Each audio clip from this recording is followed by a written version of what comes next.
Hello students. I hope आप बहुत अच्छे होंगे। सो बायोटेक्नोलॉजी का एप्लीकेशंस अगर हम बात करते हैं तो आपने बहुत सारे एप्लीकेशंस पढ़े होंगे, सुने होंगे। आपने बीटी कॉटन का नाम सुना होगा, बीटी ब्रिंजल का नाम सुना होगा, गोल्डन राइस का नाम सुना होगा। ये सारी चीज़ें हम आज की क्लास में डिस्कस करने वाले हैं। पर्सनलाइज्ड मेडिसिन, जहाँ पर हम जेनेटिक डिजीज़ को क्योर कर सकते हैं एक पर्टिकुलर ह्यूमन के अंदर, उसके अकॉर्डिंग टेलर मेड हम कैंसर को क्योर कर सकते हैं नई थेरेपीज़ के थ्रू। हम लोग डायग्नोस्टिक टूल्स के थ्रू बीमारियों को या एक पर्टिकुलर इलनेस को हम विद इन मिनट्स पता लगा सकते हैं। इसके अलावा हम लोग बहुत सारी ऐसी चीज़ें कर सकते हैं जो हमने कभी सोची भी नहीं। राइट। अब हम क्या करेंगे, हम फोकस करेंगे इस चैप्टर पर जो आपको मार्क्स दिलाएगा क्लास 12 में और नीट में सक्सेस के लिए। Right? So let us start chapter number 10, biotechnology and its application.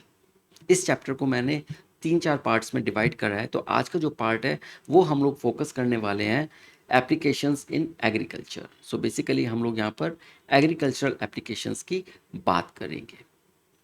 इस पिक्चर में अगर आप देखें तो आपको दो चीज़ें दिखाई देंगी। एक आपको ब्लू रोज़ दिखाई देगा और एक आपको ये ब्लू कॉटन दिखाई देगी। ब्लू रोज़ और ब्लू कॉटन यूजुअली आपको नेचर में नहीं दिखाई देती है, लेकिन बायोटेक्नोलॉजी ने इस चीज़ को पॉसिबल किया। हमने रोज़ को चेंज कर दिया, उसके कलर को चेंज कर दिया, हमने कॉटन के कलर को चेंज कर दिया। आज ये ब्लू है, हो सकता है कल ये अलग अलग कलर्स में आपको दिखाई दे। ये रोजेस के और नए नए कलर्स या बाकी और चीज़ों के और फ्लावर्स के नए नए कलर्स आपको दिखाई दे। सो ये जस्ट बिगनिंग है, अभी पिक्चर बाकी है। बहुत कुछ आगे आने वाला है, बहुत कुछ होने वाला है इस दुनिया में। Okay, so let's start biotechnology and its application. अब बायोटेक्नोलॉजी हमने पढ़ी थी पिछली बार क्या होता है, लेकिन हम आज उसको एक नई डेफिनेशन के या एक नए तरीके से हम उसको जानेंगे। एक नई डेफिनेशन बायोटेक्नोलॉजी की है, industrial scale production of biopharmaceuticals and biologicals using genetically modified microbes, fungi, plants and animals। यहाँ पर हम बात कर रहे हैं इंडस्ट्रियल स्केल प्रोडक्शन की।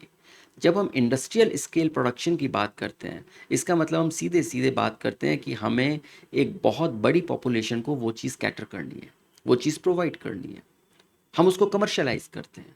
तो यहाँ जो इंडस्ट्रियल स्केल प्रोडक्शन हम लोग किसका कर रहे हैं, बायो फार्मास्यूटिकल्स। अब pharmaceuticals is related to drug, लेकिन जब हम उसमें बायोलॉजी लगा देते हैं, सो बायोलॉजिकल ड्रग्स की हम लोग बात करते हैं, तो that becomes bio pharmaceuticals. For example insulin एक एग्जाम्पल है। अब इंसुलिन तो हमारी बॉडी में होता है, राइट, और वो हमारे शुगर को कंट्रोल करता है। लेकिन insulin as a drug market में भी सेल किया जाता है और वो डायबिटिक पेशेंट्स को दिया जाता है। तो that is a one of the examples of biopharmaceuticals. Then biologicals. अब बायोलॉजिकल्स में क्या है कि हम लोग बायोलॉजी के पार्ट्स को या उनके एंजाइम्स या उनके किसी कंपोनेंट को या माइक्रो ऑर्गेनिजम्स को, उसको भी हम कमर्शियल प्रोड्यूस कर सकते हैं यूजिंग जेनेटिकली मॉडिफाइड माइक्रोब्स। अब हम यहाँ पर जेनेटिकली मॉडिफाइड माइक्रोब्स कर रहे हैं और यहाँ पर हमने टेक्निक लगाई है जेनेटिक इंजीनियरिंग की, जो हमने लास्ट क्लास में पढ़ी थी। और हम किसको जेनेटिकली मॉडिफाई कर रहे हैं, हम लोग माइक्रोब्स को कर रहे हैं, फंजाई को कर रहे हैं, प्लांट्स को कर रहे हैं, एनिमल्स को कर रहे हैं। अगर हम एक वर्ड में बोलें तो these all are genetically modified organisms, GMO। ये GMO के अंदर हमारे माइक्रोब्स आ जाते हैं, पर्टिकुलरली बैक्टीरियाज आ जाते हैं, वायरसेस आ जाते हैं, फंजाई आ जाते हैं। और हम प्लांट्स और एनिमल्स की तो ऑलरेडी बात कर ही रहे हैं, और यहाँ पर हम बात करते हैं ट्रांसजेनिक्स की। तो ये सारे के सारे जो एप्लीकेशंस हैं, ये सब बायोटेक्नोलॉजी का एक अलग अलग अलग अलग रूप है। ओके, नाउ बायोटेक्नोलॉजी अगर हम देखें तो अब हमने बायोटेक्नोलॉजी सिर्फ 1 2 4 या 5 चीज़ों पर ही फोकस नहीं करती है। बायोटेक्नोलॉजी अलग अलग एरियाज़ में जा रही है और हमने उसके अकॉर्डिंग एक कलर कोडिंग की है। इसका मतलब है कि जो बायोटेक्नोलॉजी है उसके जो अलग अलग फोकस एरियाज़ हैं, हमने हर एक फोकस एरियाज़ को अलग अलग कलर दे दिया है। देखिए, जैसे अगर आप देखें रेड कलर जो है, जिसको हम बोलते हैं red biotechnology is basically concern with the medicine and pharma. Okay, ये मेडिसिन एंड फार्मा को कंसर्न करती है। Green biotechnology is all about agriculture. जब भी हम ग्रीन बायोटेक्नोलॉजी की बात करेंगे, we are talking about agriculture. Blue biotechnology, we are talking about marine based applications. Marine मतलब ओशियन में, सीज में, उससे रिलेटेड, उसके अंदर जो ऑर्गेनिजम्स होते हैं, जब हम उनकी बात करते हैं, फिशेस की बात करते हैं, प्रॉन्स की बात करते हैं, और उसमें हम लोग बायोटेक्नोलॉजिकल एप्लीकेशंस को हम फिट करते हैं, then it becomes blue biotechnology. Then yellow is about food. हम किस तरीके से फूड को प्रोसेस करते हैं बायोटेक्नोलॉजिकल एप्लीकेशन से, कैसे हम नए नए फूड को इन्वेंट करते हैं, that is also food biotechnology. Now, while it is about law and IPR, you know IPR? IPR is intellectual property right. Okay, it is intellectual property right. तो IPR में क्या होता है कि आपके कॉपीराइट्स होते हैं। आपकी जो आपने जो कुछ नई चीज़ इन्वेंट करी है, आप उसको चाहते हैं कि कोई और यूज़ ना करे, आप उसको कमर्शियली अवेलेबल कराना चाहते हैं और प्रॉफिट भी आप उसको लेना चाहते हैं, लेकिन कोई उसको कॉपी ना करे, तो आप क्या करते हैं, आप आईपीआर फाइल कर देते हैं, पेटेंट फाइल कर देते हैं। सो पेटेंटिंग इज़ अबाउट आईपीआर, और जो इसके लॉज हैं वो हम लोग इस वैलिड बायोटेक्नोलॉजी के अंदर रखते हैं, उसको हमने इसमें क्लासीफाई किया है। Then we have the brown biotechnology. It is all about deserts and arid areas. वहाँ पर जब हम लोग बात करते हैं बायोटेक्नोलॉजिकल एप्लीकेशंस की, तो हम ब्राउन बायोटेक्नोलॉजी की बात करते हैं। वाइट में हम लोग इंडस्ट्रियल बायोटेक्नोलॉजी की बात करते हैं। जो भी हम इंडस्ट्रियल प्रोडक्शन करते हैं उसमें हम लोग इंडस्ट्रियल बायोटेक्नोलॉजी की जो बात करेंगे वो हम वाइट बायोटेक्नोलॉजी में बोलेंगे। ब्लैक बायोलॉजिकल वेपन्स को लेकर है। जितने बायो वेपन्स हैं, चाहे वो बायो वेपन्स किसी को नुकसान पहुंचाने के लिए या अपने डिफेंस करने के लिए हैं, वो जो भी हैं वो सब आता है ब्लैक बायोटेक्नोलॉजी के अंदर। ग्रे बायोटेक्नोलॉजी में हम लोग एनवायरमेंटल इश्यूज़ की बात करते हैं, किस तरीके से हम बायो रेमिडिएशन कर सकते हैं, कैसे हम लोग एनवायरनमेंट को हम सस्टेनेबल बना सकते हैं, किस तरीके से हमारी प्रोसेसेस ऐसी होनी चाहिए जो एनवायरमेंटल फ्रेंडली होनी चाहिए, वो सारी चीज़ें हम ग्रे बायोटेक्नोलॉजी में बात करते हैं। और आता है फिर गोल्डन बायोटेक्नोलॉजी, जिसमें हम बायो इन्फॉर्मेटिक्स की या कंप्यूटेशनल बायोटेक्नोलॉजी की बात करते हैं। तो इस तरीके से अगर आप देखें तो बायोटेक्नोलॉजी के हमने एरियाज़ को डिफ़ाइन कर दिया है। अब जब हमने एरियाज़ को डिफ़ाइन कर दिया है तो इनके एप्लीकेशंस भी हो जाएंगे उसी एरिया में अलग अलग। लेकिन क्लास 12 में और नीट में हमें बहुत ज़्यादा पढ़ने की ज़रूरत नहीं है, हमारे कुछ लिमिटेड एप्लीकेशंस हैं जिन पर हम फोकस करेंगे। Now there are 3 critical research areas in biotechnology. अब वो क्या हैं वो एरियाज? पहला है providing the best catalyst in the form of improved organisms, usually a microbe or a pure enzyme। क्योंकि हम लोग यहाँ पर बायोटेक्नोलॉजी की बात कर रहे हैं और हमें यहाँ पर कोई ना कोई बायोलॉजिकल कंपोनेंट चाहिए, चाहे वो एक ऑर्गेनिज्म है, वो इम्प्रूव्ड ऑर्गेनिज्म है। फॉर एग्जांपल अगर हम एक बैक्टीरिया की बात करते हैं जिसके अंदर कोई पर्टिकुलर प्रोडक्ट बन रहा है, ओके, लेकिन वो प्रोडक्ट बहुत कम क्वांटिटी में बन रहा है, तो हम उसको बायोटेक्नोलॉजिकल एप्लीकेशंस के लिए, ताकि हम उसको कमर्शियली हम उसको लार्ज स्केल पर मैन्युफैक्चर कर पाएँ, हम उस ऑर्गेनिज्म के अंदर चेंजेस कर देते हैं ताकि वो अब हमें ज़्यादा प्रोडक्शन देना शुरू कर दे। तो हम उसको ऑप्टिमाइज़ करते हैं। So we use best catalyst in the form of improved organism, usually a microbe और प्योर एंजाइम। या फिर अगर हमारा कोई एंजाइमेटिक मेथड है या कोई हमारा कोई एंजाइमेटिक स्टेप है जहाँ पर हमको एंजाइम की ज़रूरत है, उसको हमें प्योर फॉर्म में चाहिए, तो हमको लार्ज स्केल प्रोडक्शन करना पड़ेगा उस एंजाइम का। उसको हमको प्योर फॉर्म भी चाहिए और उसको फंक्शनल फॉर्म भी चाहिए, अदरवाइज एंजाइम काम ही नहीं करेगा। तो ये चीज़ पहला रिसर्च एरिया हो गया हमारा कि जहाँ पर हम बायो कैटेलिसिस की बात करते हैं। तो यहाँ पर हम लोग नेचुरल कैटेलिस्ट लाइक एंजाइम्स या होल माइक्रोबियल सेल्स को केमिकल रिएक्शंस करने के लिए यूज़ करते हैं। So that becomes the bio catalysis. Now an improved organism might be genetically engineered microbe, for example E. coli, yeast, or bacillus, which is optimized to produce or catalyze a desired compound more efficiently। Okay, जैसे मैंने आपको बताया कि हम किसी भी micro organisms को या किसी भी पर्टिकुलर बैक्टीरिया या फंजाई को या जो बाकी के ऑर्गेनिजम्स हैं, उनमें से यूजुअली माइक्रो ऑर्गेनिजम्स की मैं बात करूँगा, अगर हमें कोई चीज़ हाई स्केल पर चाहिए, लार्ज स्केल पर चाहिए, तो हम उसको जेनेटिकली इंजीनियरिंग के थ्रू ऑप्टिमाइज कर सकते हैं. Then, a pure enzyme could be isolated and optimized for use in industrial processes like fermentation, drug synthesis और बायोफ्यूल प्रोडक्शन. अब इन सारी चीज़ों में अगर आप देखें तो फर्मेंटेशन में या ड्रग सिंथेसिस में या बायोफ्यूल प्रोडक्शन में हमको एंजाइम्स की ज़रूरत पड़ती है. तो क्या वो एंजाइम्स हमारे पास इतनी लार्ज क्वांटिटी में हैं कि हम उनको यूज़ करें? पहला क्वेश्चन. दूसरा क्वेश्चन, क्या वो एंजाइम्स अगर हमारे पास लार्ज क्वांटिटी में अवेलेबल है तो क्या वो फंक्शनल है, क्या वो सही काम करते हैं? ऐसा तो नहीं है कि हमने एंजाइम्स तो आइसोलेट कर लिया, लेकिन जब हम उसको रिएक्शन में लगा रहे हैं तब हम वहाँ पर फेल हो रहे हैं.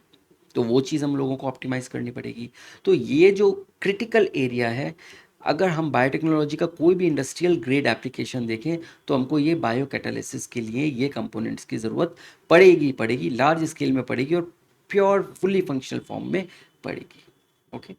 देन सेकंड एरिया है creating optimal conditions through engineering for a catalyst to act.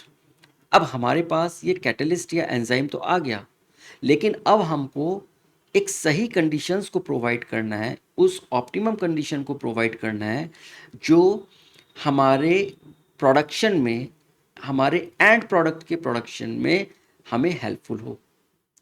अब ये जो कैटलिस्ट हैं या एंजाइम्स हम जो इनको बोलते हैं, ये तो एक ऑर्गेनिज्म की बॉडी के अंदर काम करते हैं और बॉडी के अंदर इनको वो सारी चीज़ें मिल जाती हैं, वो सारे एनवायरनमेंट मिल जाते हैं, वही ऑप्टिमम पीएच, वो सारा टेम्परेचर, हर चीज़ उनको बॉडी प्रोवाइड करती है, तब जाके बॉडी के अंदर वो चीज़ बनती है. लेकिन जब हम इस एंजाइम को बाहर निकालते हैं और जब हम इस एंजाइम को बायो रिएक्टर्स के अंदर डालते हैं तो हमारे को रिएक्शन इंजीनियरिंग करनी पड़ती है. हमारे को देखना पड़ता है कि अगर हमारा एक छोटा सा एंजाइम के लिए ये पीएच चाहिए तो एक लार्ज स्केल एंजाइम में हमें हर चीज़ कैलकुलेट करनी पड़ती है कि उसमें उस पीएच को मेंटेन करने के लिए क्या हमको कंडीशंस डालनी पड़ेंगी, उस टेम्परेचर पर जो ये एंजाइम बेस्ट काम करे. हो सकता है 37, हम लोगों को लगता है कि 37 डिग्रीज़ पर एक बहुत अच्छा सारे एंजाइम्स लगभग काम करते हैं, लेकिन हो सकता है कि हमारी रिसर्च में ये पता लगे कि 37.2 डिग्रीज़ पर यह एंजाइम 37 से ज़्यादा अच्छा काम करता है या हमको ज़्यादा प्रोडक्ट देता है, इसकी स्केलेबिलिटी बढ़ जाती है. तो वो सारी चीज़ें हम लोगों को देखनी पड़ती हैं. So that's why we create optimal conditions through engineering for a catalyst to act. So we do bioprocess engineering or reaction engineering where the physical and chemical environment is optimized. अब physical environment क्या है? Physical environment हो गया आपका temperature, physical environment हो गया आपका pressure, okay, physical environment हो गया आपका ऑक्सीजन, राइट. और केमिकल एनवायरनमेंट क्या है? केमिकल एनवायरनमेंट हो गए आपके इनपुट्स. अब इनपुट्स का मतलब होता है कि आपने क्या चीज़ डाली, आपका रॉ मटेरियल क्या है, किस चीज़ को आप कन्वर्ट करना चाहते हो उस एंजाइम से उस प्रोडक्ट में. तो जो आपके रिएक्टेंट्स हैं वो आपके केमिकल्स हैं. या आपको अगर पीएच को ऑप्टिमाइज़ करना है, उस पीएच को ऑप्टिमाइज़ करने के लिए कौन सा बफर आप यूज़ करना चाहते हो, इतने सारे बफर्स होते हैं, अलग अलग तरीके के बफर्स होते हैं, तो वो भी केमिकल्स हैं, तो आपको उनको ऑप्टिमाइज़ करना पड़ेगा. सो वो हो गए आपके chemical environment. So physical and chemical environment, it is optimise to allow a catalyst such as an enzyme और microbe to function at its best. हमें ये देखना है कि हम जब रिएक्शन इंजीनियरिंग करते हैं और इसमें इतने ज़्यादा यू नो वेरिएशंस होते हैं या वेरिएबल्स होते हैं कि हमको हर एक को ऑप्टिमाइज़ करना पड़ता है. अब अगर किसी चीज़ में 5 चीज़ों को हमको ऑप्टिमाइज़ करना है, फॉर एग्जांपल अगर हमको पीएच ऑप्टिमाइज़ करना है, टेम्परेचर ऑप्टिमाइज़ करना है, उसका रिएक्टेंट्स ऑप्टिमाइज़ करने हैं, कैटलिस्ट की कॉन्सेंट्रेशन को ऑप्टिमाइज़ करना है, ऑक्सीजन को ऑप्टिमाइज़ करना है, इवन जब हम मिक्सिंग करते हैं तो मिक्सिंग में कितने रिवॉल्यूशंस पर मिनट होने चाहिए उसको ऑप्टिमाइज़ करना है. अब आप सोचिए ये 5-6 चीज़ें मैंने आपको बताई हैं, इसको ऑप्टिमाइज़ करने के लिए हमें हर एक फैक्टर को देखना पड़ेगा. पता लगा कि एक चीज़ हमारी रिवॉल्यूशन सही हो गए तो हमारा पीएच उसकी वजह से थोड़ा गड़बड़ हो रहा है, या अगर हमारे रिवॉल्यूशन ज़्यादा हो गए तो हो सकता है कि उसकी वजह से हल्का सा हीटिंग हो रही है और टेम्परेचर बढ़ गया है. तो वो सारी चीज़ें हम लोगों को देखनी पड़ती हैं. तो पहली चीज़ तो हो गई कि हमको बेस्ट कैटलिस्ट चाहिए. दूसरा क्रिटिकल एरिया हो गया कि हमको वो कंडीशंस चाहिए और वो कंडीशंस हमको बायो प्रोसेस इंजीनियरिंग या रिएक्शन इंजीनियरिंग के थ्रू मिलती हैं. हम क्या करते हैं, हम इसको डिज़ाइन करते हैं और पूरे एनवायरनमेंट को कंट्रोल करते हैं। और यहाँ पर हम लोग, जैसे मैंने आपको बताया, temperature, pH, oxygen, pressure, mixing, इन सबको हम लोग देखते हैं कि वो कैसे मोस्ट एफिशिएंटली काम कर रही हैं। ओके, एक बार हमने ये रिएक्शन इंजीनियरिंग कर ली और ये हम लैब स्केल पर करते हैं, मतलब हम एक छोटे स्केल पर करते हैं। वी कैन नॉट अफोर्ड कि हम सीधे डायरेक्टली 100 या 200 या 1000 लीटर के बायो रिएक्टर पर काम करें। पहले हम छोटे लेवल पर काम करते हैं, लैब रिएक्टर्स पर काम करते हैं। जब ये चीज़ें ऑप्टिमाइज हो जाती हैं तब हम इसको धीरे धीरे स्लोली स्केल अप करते हैं। पहले हम शुरुआत करेंगे 100 लीटर से या मे बी 50 लीटर से, फिर हम उसको बढ़ाएंगे 100 लीटर पर, फिर उसको 100 से 200, एंड तब जाके हम एक ऑप्टिमम, एक लार्ज स्केल पर लेके जाएंगे। हो सकता है 500 से आगे काम ही ना करे, हो सकता है कोई रिएक्शन 1000 तक पहुंच जाए, हम 1000 लीटर तक अब उसको स्केल अप कर सकते हैं। तो वो बहुत सारी चीज़ें डिपेंड करती हैं कि आपका किस तरीके का रिएक्शन है और कौन सी चीज़ें आप उसमें यूज़ कर रहे हैं, क्या कैटलिस्ट यूज़ कर रहे हैं, क्या केमिकल रिएक्टेंट्स आप यूज़ कर रहे हैं। ओके, तो ये चीज़ हो गई, तो आपको डिज़ाइन करनी पड़ेंगी वो चीज़ें। देन थर्ड क्रिटिकल एरिया जो है वो है डाउन स्ट्रीम प्रोसेसिंग टेक्नोलॉजीज। और ये डाउन स्ट्रीम प्रोसेसिंग क्या है, मैंने आपको लास्ट क्लास में बताया था, बट स्टिल आपको बता दूं कि जो हम प्रोडक्ट जब हमारा बन जाता है, उस प्रोडक्ट को हम किस तरीके से एक्सट्रैक्ट करते हैं और प्यूरिफाई करते हैं, वो हम लोग बोलते हैं downstream processing. Okay, so downstream processing technologies to purify the protein और organic compound. Okay, so we have the series of steps which we use after the production phase। तो production phase क्या है, production phase में हम लोग fermentation या cell culture की बात करते हैं, और ये तो हो गया हमारा अपस्ट्रीम प्रोसेसिंग, जब हम इसको ऑप्टिमाइज करते हैं। जब हम प्रोटीन हमारा बन गया या हमारा बायोटेक्नोलॉजिकल कोई भी प्रोडक्ट बन गया, जब हम उसको आइसोलेट करते हैं, उसको प्यूरिफाई करते हैं, उसको रिफाइन करते हैं, राइट, तब हम उस वो जो स्टेप्स फॉलो करते हैं उनको हम लोग बोलते हैं डाउन स्ट्रीम प्रोसेसिंग। तो डाउन स्ट्रीम प्रोसेसिंग सबसे इंपॉर्टेंट पार्ट होता है, क्योंकि हमको अल्टीमेटली प्रोडक्ट चाहिए होता है, और वो प्रोडक्ट बन तो गया, लेकिन अगर हमने उसको सही तरीके से आइसोलेट नहीं किया और सही तरीके से प्यूरिफाई नहीं करा, सही तरीके से हमने उसको रिफाइन नहीं करा, तो वो कभी भी फंक्शनली बनेगा और हमारी पूरी की पूरी एक्सरसाइज, पूरा का पूरा इन्वेस्टमेंट, पूरी की पूरी मेहनत सब ज़ीरो हो जाएगी, right. Okay, so now let us start biotechnological applications in agriculture, जो हम आज की इस वीडियो क्लास में कवर करेंगे। और सबसे पहले हम लोग देखते हैं कि एग्रीकल्चर यानी इम्प्रूवमेंट इन एग्रीकल्चर हम कैसे कर सकते हैं। अब एग्रीकल्चर हम क्यों करते हैं, इसका एक ही गोल होता है, to increase the food production. हर वो प्रैक्टिस जो हम एग्रीकल्चर में डालते हैं, जो हम एग्रीकल्चर के थ्रू करते हैं, उसका सिर्फ और सिर्फ एक गोल होता है कि हम किस तरीके से फूड प्रोडक्शन को इंक्रीज करें। अब हमारे पास तीन ऑप्शंस हैं। पहला ऑप्शन है एग्रोकेमिकल बेस्ड एग्रीकल्चर, जिसको हम लोग ग्रीन रिवॉल्यूशन भी बोलते हैं। अब ये ग्रीन रिवॉल्यूशन इंडिया के अंदर डॉक्टर एम एस स्वामीनाथन लेके आए थे, राइट। और उस ग्रीन रिवॉल्यूशन के प्रैक्टिसेस और मेथड्स की वजह से हमारे जो वीट का प्रोडक्शन, राइस का प्रोडक्शन और बाकी के एग्रीकल्चर प्रोडक्शन काफ़ी हद तक बढ़ गया, जिससे हम सो कॉल्ड आत्मनिर्भर हो गए, यानी सेल्फ हमने अपने आप को सेल्फ रिलायंस में डाल दिया। तो अब अगर हम देखते हैं ग्रीन रिवॉल्यूशन के जो मेथड्स हैं, जो क्लासिकल मेथड्स हैं, वो क्या क्या हैं, वो है हाई यील्ड वैरायटी सीड्स का यूज़ करना। ऐसे सीड्स जो कि हमको हाई यील्ड देते हैं एज कंपेयर टू जो ट्रेडिशनल यील्ड्स जो हमको लो यील्ड्स मिलती हैं उन सीड से, हम उन सीड्स को प्रेफर करते हैं जो हमको ज़्यादा हार्वेस्ट देते हैं, ज़्यादा यील्ड देते हैं, राइट। तो हमने हाई यील्ड वैरायटी सीड्स का यूज़ किया। देन हमने प्रॉपर इरिगेशन सिस्टम का यूज़ करा। अब इरिगेशन तो बहुत इंपॉर्टेंट है। अगर आप एग्रीकल्चर सेक्टर में देखेंगे तो बिना इरिगेशन के या बिना वाटर सप्लाई के तो हम लोग कोई भी क्रॉप नहीं उगा पाएंगे। इवन प्लांट्स, कोई भी क्रॉप तो छोड़ दीजिए, कोई भी प्लांट नहीं उगेगा, क्योंकि water is the basic component जो फोटोसिंथेसिस में होता है। कार्बन डाइऑक्साइड के साथ आपको वाटर चाहिए होता है, तब आप जाके ग्लूकोज बनाते हैं और वो स्टार्च में कन्वर्ट होता है, राइट। तो water is the basic necessity. लेकिन इरिगेशन अब हमको इस तरीके से चाहिए कि हमारे जितने भी हमारे फार्म्स हैं वो सारे के सारे अच्छे से इरिगेट हो जाएं। अच्छे से कौन सी क्रॉप में किस तरीके की वाटर सप्लाई चाहिए, कितनी वाटर सप्लाई चाहिए, क्या कब चाहिए, उसके लिए कैनाल्स बनाए गए, उसके लिए नए नए मेथड्स को डिवाइस किया गया, ज़मीन से पानी निकालने के लिए मोटर्स लगाई गई। तो वो सारी चीज़ें ग्रीन रिवॉल्यूशन का पार्ट थी, राइट।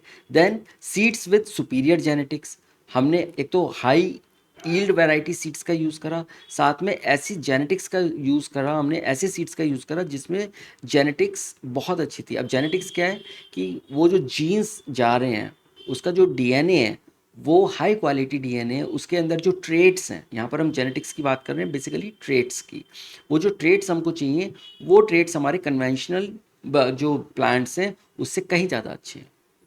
तो हमने उन सीड्स को चुना, right. Then multiple cropping systems, अलग अलग क्रॉप्स हमने उगाना शुरू करा, अलग अलग टाइम पर हम लोगों ने उनको उगाना शुरू करा, तो मल्टीपल क्रॉपिंग सिस्टम को यूज़ करा। हमने पेस्टिसाइड्स और फर्टिलाइजर्स का भरपूर यूज़ करा। पेस्टिसाइड्स से हमारे जितने भी पेस्ट थे, चाहे वो वॉर्म्स हों चाहे वो इंसेक्ट्स हों, वो ख़त्म हो गए, जिसकी वजह से हमारी ईल्ड बढ़ने लगी। क्योंकि अगर पेस्ट्स हमारी फसल को खा जाएंगे, क्रॉप्स को खा जाएंगे, तो हमारे को तो कुछ नहीं मिलेगा, राइट। तो ये पेस्टिसाइड्स का यूज़ करके हमने हमारी ईल्ड को बढ़ाया। साथ में हमने फर्टिलाइज़र्स का यूज़ करा।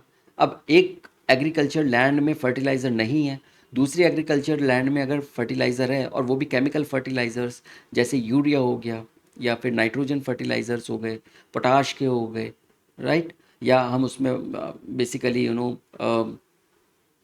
एनपीके हम लोग बोलते हैं उसको, फास्फोरस डालते हैं। तो ये सारे केमिकल्स जो पेस्टिसाइड्स जिसको हम लोग एग्रो केमिकल्स बोलते हैं, अगर हम इनको देखें तो हम इसके लिए एक टर्म है एग्रो केमिकल्स।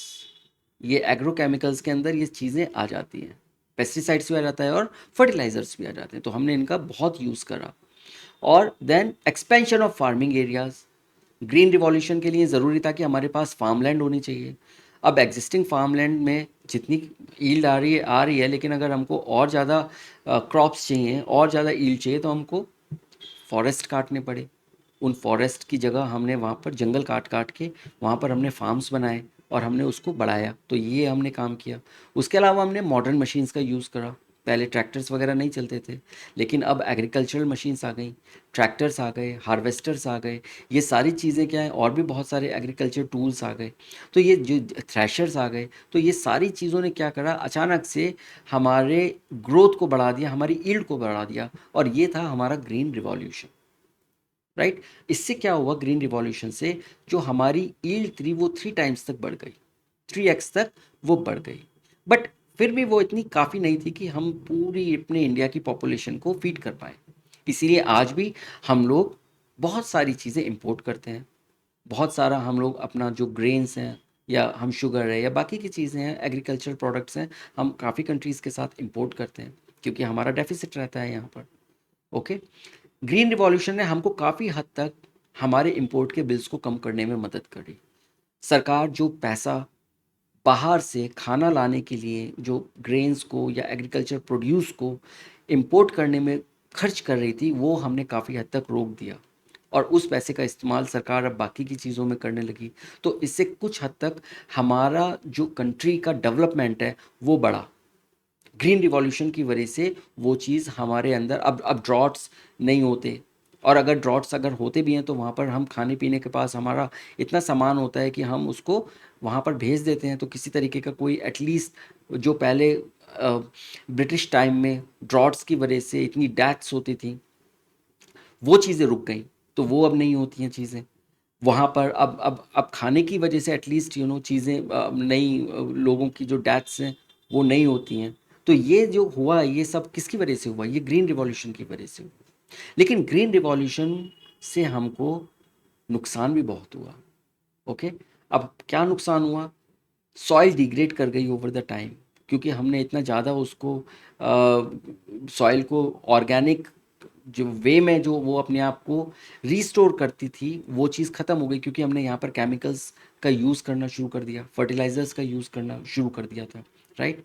वाटर पॉल्यूशन होने लगा, बिकॉज जो भी एग्रोकेमिकल्स सॉइल के अंदर गए वो धीरे धीरे धीरे धीरे रिस्क के वो सीधे ग्राउंड वाटर के अंदर चले गए, उसको कंटामिनेट कर दिया, जिसकी वजह से वाटर पॉल्यूशन एक बहुत बड़ा एक प्रॉब्लम बन के निकला। देन हेल्थ हजर्ड्स होने लगे फार्मर्स और कंज्यूमर्स दोनों के लिए। आपने देखा होगा कि बहुत सारी ऐसी जो इलनेसेस हैं जो कि अब साइंटिस्ट या डॉक्टर्स बोलते हैं कि these are all because of the pesticides या all because of the fertilisers, ये आने लगी। बहुत सारे लोगों को जो थायराइड है वो होने लगा है। अब थायराइड को बोलते हैं कि ये पहले नहीं होता था, लेकिन अब ये इसकी वजह से एक बहुत बड़ा फैक्टर ये भी है, कैंसर्स के केसेस बढ़ने लगे, बाकी और भी इलनेसेस के केसेस बढ़ने लगे जो पहले नहीं होते थे। It is all because of this जो केमिकल्स हम लोगों ने यूज़ करे ग्रीन रिवॉल्यूशन में। ओके, देन बायोडाइवर्सिटी हमारी डिक्लाइन हो गई ओवर द पीरियड। पहले जितने हम लोगों के अलग अलग तरीके के, बिकॉज इनसे हमने पेस्टिसाइड्स का यूज़ करा। अब पेस्टिसाइड से क्या हुआ, केवल पेस्ट ही नहीं ख़त्म हुए, उसके साथ साथ जो नॉन पेस्ट इंसेक्ट्स थे या नॉन पेस्ट हमारे छोटे छोटे एनिमल्स थे वो भी ख़त्म होना शुरू हो गए। अब उससे एक इकोलॉजिकल इम्बैलेंस बन गया। इकोलॉजिकल इम्बैलेंस से क्या हुआ, आपने एनवायरनमेंट में पढ़ा होगा कि एक फूड चेन होती है, राइट, जिसमें कि एक जो फूड चेन में एक ऑर्गेनिज्म दूसरे ऑर्गेनिज्म को खाता है, दूसरा ऑर्गेनिज्म फिर दूसरे ऑर्गेनिज्म को खाता है, तो एक चेन बन जाती है। और अगर हम देखें इसको तो फिर ये पूरा फूड वेब बन जाता है। तो जब वहाँ पर आप एक कंपोनेंट निकाल दो तो क्या होगा, वो पूरी की पूरी चेन बिखर जाएगी, कोलैप्स हो जाएगी। वही हुआ, तो उसकी वजह से क्या हुआ, बायोडाइवर्सिटी डिक्लाइन हो गई। ओके, अब पहले ज़माने में अगर आप देखते थे तो आपको जुगनू नज़र आते थे, जिसको फायर फ्लाइज बोलते हैं हम लोग। तो वो फायर फ्लाइज अब आजकल नहीं होते हैं, आपको दिखाई नहीं देंगे।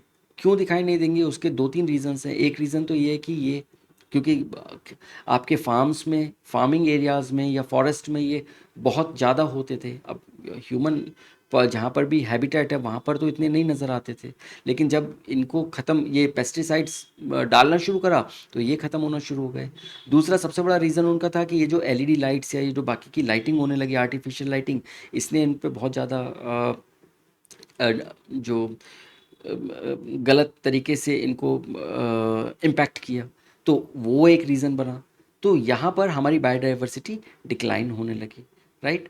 इससे हमारी ईल्ड तो बढ़ गई, बट जो हमारी एग्जिस्टिंग वैरायटीज़ हैं वो, उससे हमारे कन्वें वो पॉसिबिलिटी ही नहीं थी कि जिससे हमारे को और ज़्यादा से ज़्यादा हमारी ईल्ड बढ़े, जिससे कि हम पूरे नेशन को खाना दे सकें, right. So increase in yield with existing varieties are not possible using conventional breeding, क्योंकि अल्टीमेटली जो हम लोगों को हाई वेराइटी के सीड्स मिल रहे थे या फिर ये सुपीरियर जेनेटिक्स मिल रही थी, हम लोग यूज़ कर रहे थे कन्वेंशनल ब्रीडिंग प्रोग्राम, और जिसके थ्रू हम लोग उन वेराइटीज़ को डेवलप कर रहे थे, हमारे साइंटिस्ट डेवलप कर रहे थे और हम उनको यूज़ कर रहे थे।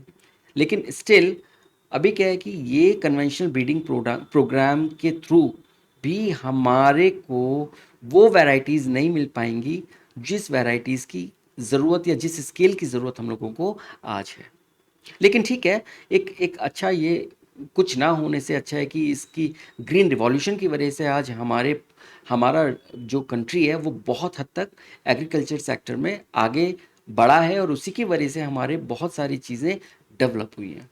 ओके, तो ये ऑप्शन आपको समझ में आ गया होगा कि किस तरीके से हमने एग्रोकेमिकल बेस्ड एग्रीकल्चर या ग्रीन रिवॉल्यूशन एक ऑप्शन की तरह हमारा इम्प्रूवमेंट में एग्रीकल्चर में यूज़ हुआ। अब सेकंड चीज़ है ऑप्शन टू, वो क्या है, ऑर्गेनिक एग्रीकल्चर। वहाँ पर हमने ग्रीन रिवॉल्यूशन में या जो हमारा एग्रोकेमिकल बेस्ड एग्रीकल्चर है उसमें हम लोग यूज़ करते हैं केमिकल्स को, पेस्टिसाइड्स को, फर्टिलाइजर्स को, जो कि केमिकल्स हैं और जो नुकसान पहुंचा रहे हैं। लेकिन ऑर्गेनिक एग्रीकल्चर ये टोटली उससे अलग है। यहाँ पर हम लोग यूज़ करते हैं ऑर्गेनिक मैन्योर्स का, हम यहाँ पर यूज़ करते हैं compost, farmyard manure, vermicompost, इन सब का यूज़ करते हैं। तो वर्मी कंपोस्ट क्या होता है, वर्मी कंपोस्ट में हम लोग अर्थ वॉर्म्स का यूज़ करते हैं। हम जो भी हमारा मटेरियल होता है, डिकेइंग मटेरियल होता है, जो उसको हम लोग ऑर्गेनिक मटेरियल को एक गड्ढे में या पिट में, या फिर अगर आप घर में भी करना चाहें तो आप एक छोटे से कंटेनर में रख सकते हैं। आपका बचा हुआ खाना या जो जो पत्तियाँ या सब्जियाँ ये जो होती हैं कटी हुई होती हैं, जो आप डस्टबिन में डालते हैं, आप उसको डाल दीजिए।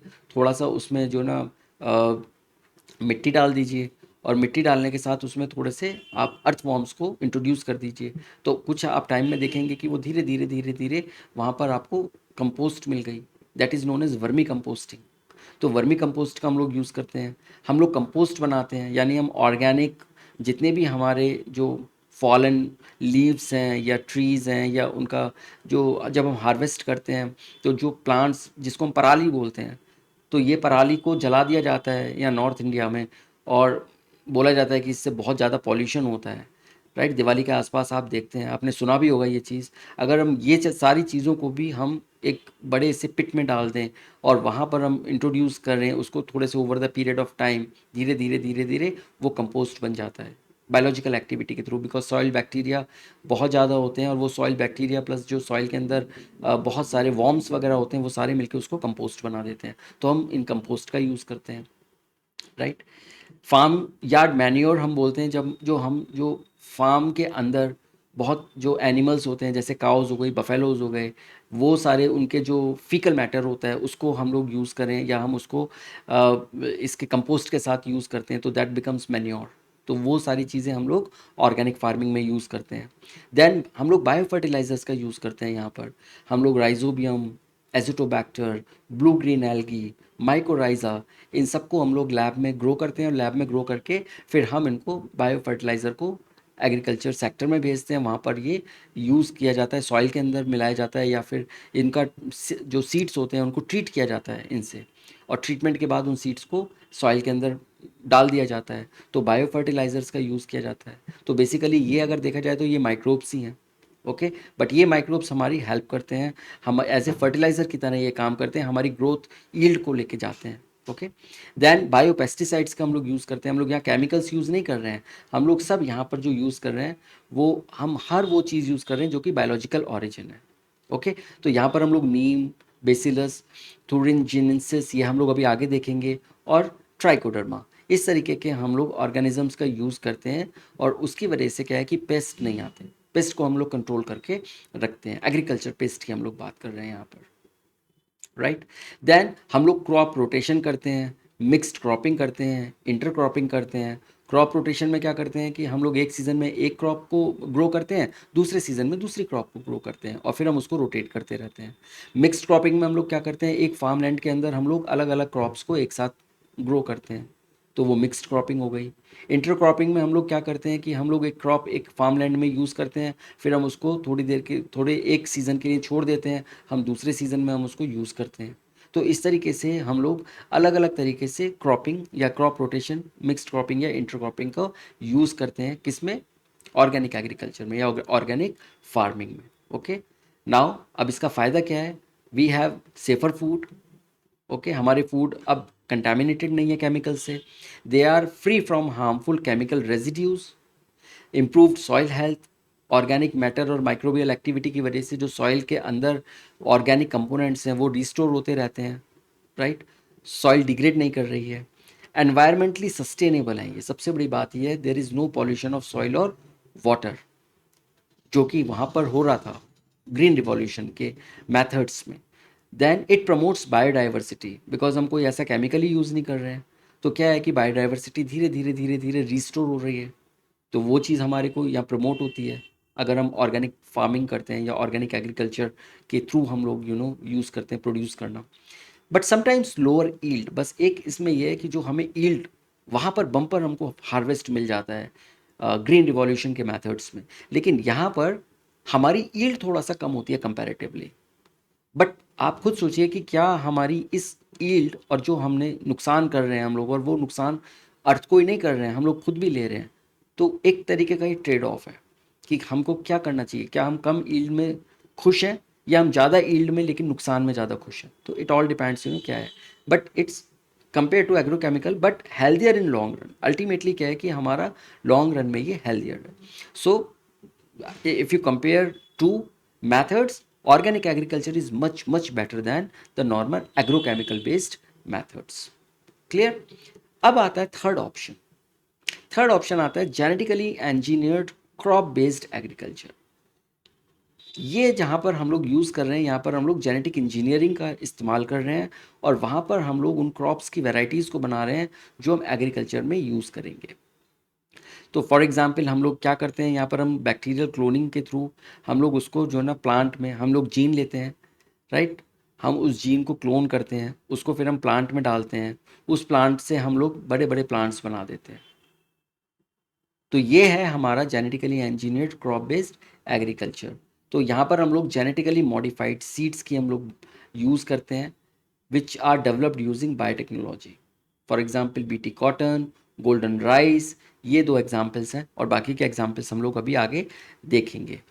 Fertilisers, irrigation and chemical fertilizers may be used, मतलब हम लोग यहाँ पर बेसिकली हमारा जो कंसर्न होता है वो होता है कि हम लोग यहाँ पर उन सीड्स को, जेनेटिकली मॉडिफाइड सीड्स को इंट्रोड्यूस करें, लेकिन साथ में जो सपोर्ट लगती है एग्रोकेमिकल्स की या ऑर्गेनिक मैन्योर की, वो सपोर्ट उसको लगेगी लगेगी, वहाँ पर वो चीज़ नहीं है। लेकिन जो हमारे जो सीड्स हैं वो ट्रेडिशनल या कन्वेंशनल सीड्स नहीं हैं, ये हमारे जेनेटिकली मॉडिफाइड सीड्स हैं, यानी कि जेनेटिकली इंजीनियर्ड सीड्स हैं, जिसके अंदर हमने कोई जीन को डाला हुआ है, जिसकी वजह से हमको कुछ ट्रेट्स, पर्टिकुलर स्पेसिफिक ट्रेट्स जो कि ईल्ड बढ़ाने में हेल्पफुल हैं, वो हम लोगों को मिल जाते हैं। ओके, तो ये है हमारा genetically engineered crop based agriculture. अब इसमें अगर हम देखें तो crops are engineered for specific traits, for example insect या पेस्ट रेजिस्टेंस।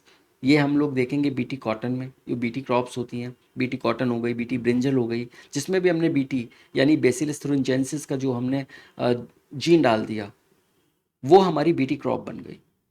अगर हम कॉटन में डालते हैं तो हम उसको बीटी कॉटन बोलते हैं, अगर हम उसको ब्रिंजल में डालते हैं तो हम बीटी ब्रिंजल बोलते हैं, अगर हम किसी और क्रॉप में डालेंगे तो वो बीटी क्रॉप बनेगी। ओके, नाउ हर्बिसाइड टॉलरेंस, कुछ प्लांट्स जो कि जो हर्बिसाइड से वो टॉलरेट कर जाएंगे, एनहेंस न्यूट्रिशन मिलेगा, जैसे गोल्डन राइस। अब golden rice is rich in vitamin A, जब विटामिन ए होगा गोल्डन राइस में तो आपको हमको अलग से विटामिन की गोली खाने की ज़रूरत नहीं पड़ेगी। तो इससे क्या है कि हमारे बहुत सारे केसेस, बिकॉज विटामिन ए की डेफिशिएंसी से क्या होता है, नाइट ब्लाइंडनेस होती है, तो वो नाइट ब्लाइंडनेस को हम प्रिवेंट कर सकते हैं। यहाँ पर जिन जगह पर जहाँ पर लोगों को नहीं पता कि ये नाइट ब्लाइंडनेस क्यों हो रही है, या वो ऐसे रूरल एरियाज़ में, रिमोट एरियाज़ में हम लोग उनकी मदद कर सकते हैं इस तरीके की वैरायटीज़ भेजने की, जहाँ पर उनको खाने के साथ साथ ही वो विटामिन मिल जाए और वहाँ हम लोग एक इलनेस को कंट्रोल कर सकते हैं। तो बायोटेक्नोलॉजी का ये एक बहुत अच्छा यूज़ है, राइट। देन स्ट्रेस रेजिस्टेंट, अगर आप देखो तो एबायोटिक स्ट्रेसेस, यानी ऐसी स्ट्रेस जहाँ पर बायोलॉजिकल नहीं, एनवायरमेंटल फैक्टर्स होते हैं, जैसे कि ड्रॉट हो गया, सैलिनिटी हो गया, इन सबको रेजिस्ट करते हैं वो प्लांट्स। अगर ड्रॉट आता है तो ड्रॉट में नॉर्मल प्लांट है वो तो ख़राब हो जाएगा, लेकिन इस तरीके का अगर कोई जीन पड़ा हो जिसमें वो ड्रॉट रेजिस्टेंट बन जाते हैं, तो अगर ड्रॉट आएगा भी तो वो प्लांट सर्वाइव करेगा वहाँ पर, और इस तरीके से हमारी क्रॉप बच जाएगी। सेम है अगर सैलिनिटी, हाई सैलिनिटी है, सॉल्ट कॉन्सेंट्रेशन बहुत ज़्यादा है, उस एरियाज़ में हम लोग ऐसे क्रॉप्स को प्रोड्यूस कर सकते हैं या भेज सकते हैं जो उस सैलिनिटी को टॉलरेट कर ले। और अगर वहाँ पर सैलिनिटी ज़्यादा है और वो क्रॉप हमने उगा दी, तो उससे क्या होगा कि हमारे उस एरिया में भी अच्छी खासी एग्रीकल्चर ईल्ड हमको मिलना शुरू हो जाएगी। तो ये कुछ एग्जाम्पल्स हैं आपके जो हम लोग यूज़ करते हैं, राइट। नाउ अब एक ये जो हम जब एग्रीकल्चर की बात करते हैं तो हम लोग एक बेसिक टेक्निक की बात करते हैं, वो है plant tissue culture. Plant tissue culture की वजह से ही हम लोग बायोटेक्नोलॉजी कर पाते हैं प्लांट सेल्स के अंदर या प्लांट्स के अंदर। तो चलिए समझते हैं कि ये प्लांट टिश्यू कल्चर क्या होता है। Okay, now plant tissue culture is the technique of growing plant cells, tissues और ऑर्गन्स अंडर स्टेराइल कंडीशन। यहाँ जो कंडीशन होती है वो स्टेराइल होती है। स्टेराइल का क्या मतलब है? स्टेराइल का मतलब होता है कि वहाँ पर किसी तरीके का कोई कंटेमिनेशन नहीं होता है, किसी तरीके का कोई बैक्टीरिया, कोई वायरस या कोई फंजाई वहाँ ग्रो नहीं करेगी जहाँ पर हम लोग लैब के अंदर ये प्लांट्स को ग्रो कर रहे होंगे। ओके, तो उसको हम लोग बोलते हैं sterile conditions on a nutrient medium in a laboratory. तो बेसिकली हम लोग प्लांट टिश्यू कल्चर करते हैं, ये हम लोग खेतों में नहीं करते हैं, ये हम लोग लेबोरेटरी के अंदर करते हैं।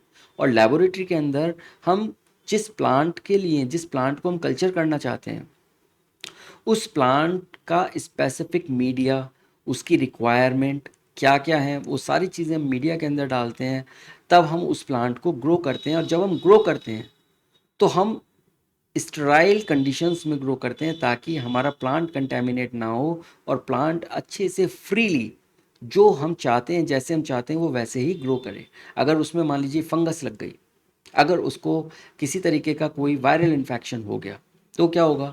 तो हमारी सारी मेहनत ख़राब हो जाएगी।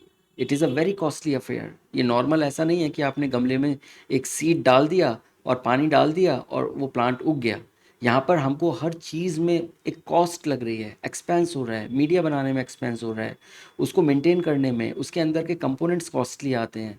फिर इसमें मैन पावर लग रही है, साइंटिस्ट लग रहे हैं, वो लोग उनको उसको उसको ग्रो कर रहे हैं प्लांट को। तो एक अगर जरा भी कंटामिनेशन आ जाए यहाँ पर, तो ये तो पूरी की पूरी मेहनत ख़राब हो जाएगी, एंड ये पूरा जो एक्सपेंस है वो ख़त्म हो जाएगा, वो ज़ीरो हो जाएगा। तो वो चीज़ों को रोकने के लिए, प्लस जो प्लांट है वो प्लांट तो ख़राब होना ही होना है, क्योंकि वो प्लांट तो हम लोग यूज़ नहीं कर सकते। तो इसीलिए हम लोग उसको स्टेराइल कंडीशंस में यूज़ करते हैं। Okay, now it is based on the principle of totipotency. Totipotency आपने पढ़ा है? ओके, टोटीपोटेंसी क्या होता है? The ability of a single plant cell to grow into a complete plant. Totipotency plants का बून है, वरदान है ये। आप प्लांट की किसी एक सेल को उठा लो, कहीं से भी उठा लो, और उस सेल से आप एक पूरा का पूरा सेम प्लांट बना सकते हो। वो जो सेल के अंदर की कैपेबिलिटी होती है उसको हम लोग बोलते हैं टोटीपोटेंसी। ओके, सो टोटीपोटेंसी की वजह से ही हम लोग प्लांट टिश्यू कल्चर कर पाते हैं। बिकॉज हमारे पास अगर प्लांट का एक छोटा सा मटेरियल भी है, तो हम उस मटेरियल से, वो कोई भी टिश्यू है, उस टिश्यू में से हम सेल्स को लेके, और उन सेल्स से हम लोग एक पूरे कई बहुत सारे प्लांट्स को एक साथ ग्रो कर सकते हैं। And that is the beauty of the plant tissue culture. So it is based on the principle of totipotency. Now I will discuss few brief steps, right? क्या कैसे हम लोग प्लांट टिश्यू कल्चर करते हैं। तो इसमें क्या होता है कि अगर आप देखें, any small plant tissue is taken and it is called an explant. अब आप देखिए, आपको कहीं से भी कट कर लीजिए, ये स्कैल्पल आपको दिख रहा है, एक तरीके का नाइफ होता है ये। इस नाइफ से आप जिस प्लांट को आपको ग्रो करना है, उस प्लांट के किसी भी पार्ट को आप ले सकते हैं। ओके, और जब हम उस टिश्यू को या उस प्लांट पार्ट को लेते हैं, तो उसको हम लोग बोलते हैं एक्सप्लांट। ये एक टर्म है, बहुत इंपॉर्टेंट टर्म है प्लांट टिश्यू कल्चर में। इसको आप याद रखिए कि हम एक्सप्लांट क्या है, कोई भी टिश्यू है प्लांट का जिससे हम प्लांट टिश्यू कल्चर स्टार्ट करते हैं, स्टार्टिंग मटेरियल जो होता है उसको हम लोग बोलते हैं explant. Explant and lab tools are sterilized. Again आपने देखा यहाँ पर स्टराइल कंडीशंस थी, तो अगर हम इनको स्टरलाइज नहीं करेंगे, हमें एक्सप्लांट जो हमने टिश्यू लिया, हो सकता है इसके ऊपर, बिकॉज हमने ये तो हवा, धूप, पानी, हर चीज़ लग रही है यहाँ पर, तो ये कंटामिनेट हो सकता है, तो हम इसको स्टराइल करेंगे। ओके, इसके मेथड्स होते हैं जो हम यूज़ करेंगे टूल्स। अगर हमें पैटी डिश लेनी है, तो अगर हमको बीकर लेना है, तो या हमको कोई भी चीज़ लेनी है, बॉटल लेनी है, इवन वाटर यूज़ करना है, मीडिया यूज़ करना है, हर एक चीज़ को हम लोग स्टराइल करते हैं। अब स्टराइल के अलग अलग मेथड्स होते हैं डिपेंडिंग कि हम लोग क्या कर रहे हैं, बट यूजुअली हम लोग इसमें ऑटोक्लेविंग का यूज़ करते हैं। ओके, सो ऑटोक्लेव हम लोग करते हैं। ऑटोक्लेव एक मेथड होता है, जैसे आप प्रेशर कुकर आप देखते हैं, उसमें हम स्टीम के थ्रू स्टरलाइज कर सकते हैं चीज़ों को। इसी तरीके से ऑटोक्लेव एक लार्ज प्रेशर कुकर होता है, जिसमें हम स्पेसिफिक टेम्परेचर और प्रेशर को मेंटेन कर सकते हैं। तो यूजुअली 121 डिग्री सेल्सियस का टेम्परेचर होता है ऑटोक्लेविंग में। ओके, और 15 psi के आसपास का प्रेशर होता है इसमें, psi। ओके, ये प्रेशर होता है, तो ये कंडीशन को मेंटेन करते हैं, और तब हम उसके अंदर जो भी चीज़ डालते हैं वो स्टेराइल हो जाती है। अगर कोई भी माइक्रो ऑर्गेनिज्म वगैरह आ भी जाता है तो वो ख़त्म हो जाएगा। तो हम इस बात का बहुत ध्यान रखते हैं कि जो हमारा एक्सप्लांट है और जो लैब टूल्स हैं वो पूरे स्टरलाइज्ड हों। अब हम क्या करेंगे, explant is placed on a sterile nutrient medium. हम उस एक्सप्लांट को, ये हमारा एक्सप्लांट है, हम उसको इस न्यूट्रिएंट मीडियम, ये मीडियम के ऊपर रख देते हैं। और ये एनवायरनमेंट अगर आप देखें, ये स्टेराइल एनवायरनमेंट है। तो मीडियम का क्या काम है? मीडिया क्या करता है? Medium provides a carbon source. Carbon source for example sucrose, उसके अंदर कुछ इनऑर्गेनिक सॉल्ट्स होते हैं, वाइटामिन्स होते हैं, अमाइनो एसिड्स होते हैं जो कि रिक्वायर्ड होते हैं, एंड कुछ ग्रोथ रेगुलेटर्स या प्लांट हार्मोन्स जैसे कि ऑक्जेंस या साइटोकाइनेंस को हम लोग डालते हैं। अब इनका कॉन्सेंट्रेशन भी हम लोगों को देखना होता है कि कितनी चीज़ कितनी क्वांटिटी में डालनी है, कौन सी चीज़ कितनी क्वांटिटी में डालनी है, तो वो सारी चीज़ें स्टैंडर्डाइज्ड होती हैं। एक बार जब हम मीडिया को स्टैंडर्डाइज कर देते हैं और एक्सप्लांट को हम लोग मीडिया में डालते हैं और ये स्टेराइल एनवायरमेंटल कंडीशन है, तो धीरे धीरे क्या होता है, सेल्स यहाँ पर मल्टीप्लाई करना शुरू कर देती हैं। और यहाँ पर जब ये मल्टीप्लाई करती हैं तो ये एक अनडिफ्रेंशिएटेड टिश्यू बनाती हैं, यानी उसका कोई डिफ्रेंशिएशन नहीं होता कि वो क्या बनेगा, वो आगे शूट बनेगा या वो रूट बनेगा, वो लीफ बनेगा, क्या बनेगा हमें नहीं पता, बट सेल्स अनडिफ्रेंशिएटेड मल्टीप्लाई करती हैं और उसको हम लोग बोलते हैं callus. Again this is a very important term, callus. So what is callus? Callus is the undifferentiated cells which grow after explant is placed on a sterile nutrient medium. इसको हम कैलस कल्चर भी बोल सकते हैं। Okay, तो एक cell ने multiply करना शुरू करा और वो जो मल्टीप्लाई करके अभी वो सेल ही है, अभी वो डिफ्रेंशिएशन का मतलब है अभी हमें ये नहीं पता कि कौन सा ऑर्गन क्या बनेगा, अभी सिर्फ सेल्स ही मल्टीप्लाई कर रही हैं, बट एक तरीके का वो एक ग्रुप ऑफ सेल्स को हम लोग कैलस बोलते हैं जो कि अनडिफ्रेंशिएटेड होती हैं, जहाँ वो रूट और शूट में अभी डिफ्रेंशिएट होना शुरू नहीं किया है उन्होंने। फिर callus develops shoots and roots. अब आप यहाँ देखिए, यहाँ पर आपका धीरे धीरे यहाँ पर शूट का इलोंगेशन हो रहा है और यहाँ पर ये रूटिंग हो रही है, तो ये जो कैलस है वो धीरे धीरे शूट और रूट में डेवलप कर देता है। और उसके बाद हम इसको धीरे से यहाँ से हटा के और हम इसको प्लांट के अंदर पॉट कर सकते हैं और तब हम एक पूरा का पूरा प्लांट ग्रो कर सकते हैं, right. Now this method of producing thousands of plants is called micro propagation. Again this is very important term, because हमने क्या किया, अब एक प्लांट से अगर हमको 1000 प्लांट बनाने हैं तो इस प्लांट से तो पॉसिबल नहीं है कि हम उसको 6 महीने, साल, 2 साल में भी बना लें, राइट। लेकिन हम अगर लैब में इसका एक एक्सप्लांट लें, छोटा सा टिश्यू लें और उसको हम लोग 1000 छोटी छोटी बॉटल्स के अंदर डाल के और कैलस कल्चर बना के और इस तरीके से रूट और शूट एलोंगेट कर दे, तो हमारे पास बहुत कम टाइम में हज़ारों प्लांट्स बन सकते हैं, and that is known as micro propagation. Okay, तो ये देखिए, naturally it is not possible कि आप बहुत जल्दी बहुत सारे प्लांट्स बना लें आइडेंटिकल, लेकिन यहाँ पर ये माइक्रो प्रोपेगेशन के केस में आप लैब में प्लांट टिश्यू कल्चर की टेक्निक का यूज़ करके ये काम आप कर सकते हैं। Each of these plants are genetically identical to the mother plant from which they are grown, so they are known as soma clones. क्योंकि हमने क्या किया, हमने यहाँ पर सोमेटिक सेल्स का यूज़ करा। अब सोमेटिक सेल्स क्या होती हैं आप जानते हैं, सोमेटिक सेल्स होती हैं जो हमारी बॉडी की सेल्स होती हैं, और गैमीट्स क्या होते हैं, गैमीट्स होते हैं जो हमारे जो जैसे पॉलन्स हो गया और एग्स हो गए, ये हमारे गैमीट्स हो गए।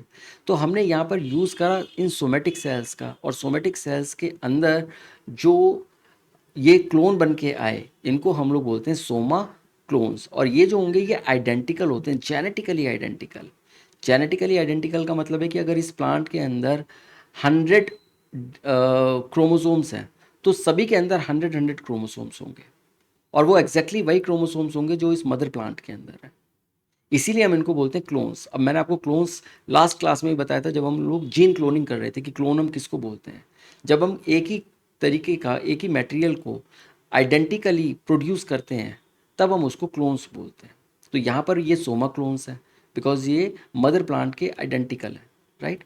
लेकिन कभी कभी क्या होता है कि कुछ वेरिएशंस आ जाते हैं, और ये किसी भी वजह से हो सकता है, ये हो सकता है कि अंदर ग्रोथ रेगुलेटर्स कुछ ऊपर नीचे हो गए हों, या कोई कंपोनेंट ऊपर नीचे हो गया हो, या टेम्परेचर ऊपर नीचे हो गया हो, या थोड़ा ज़्यादा टाइम के लिए रख दिया हो। तो जब भी कोई वेरिएशन आता है तो हम उसको बोलते हैं सोमा क्लोनल वेरिएशन, जो कि मदर प्लांट से डिफर होता है।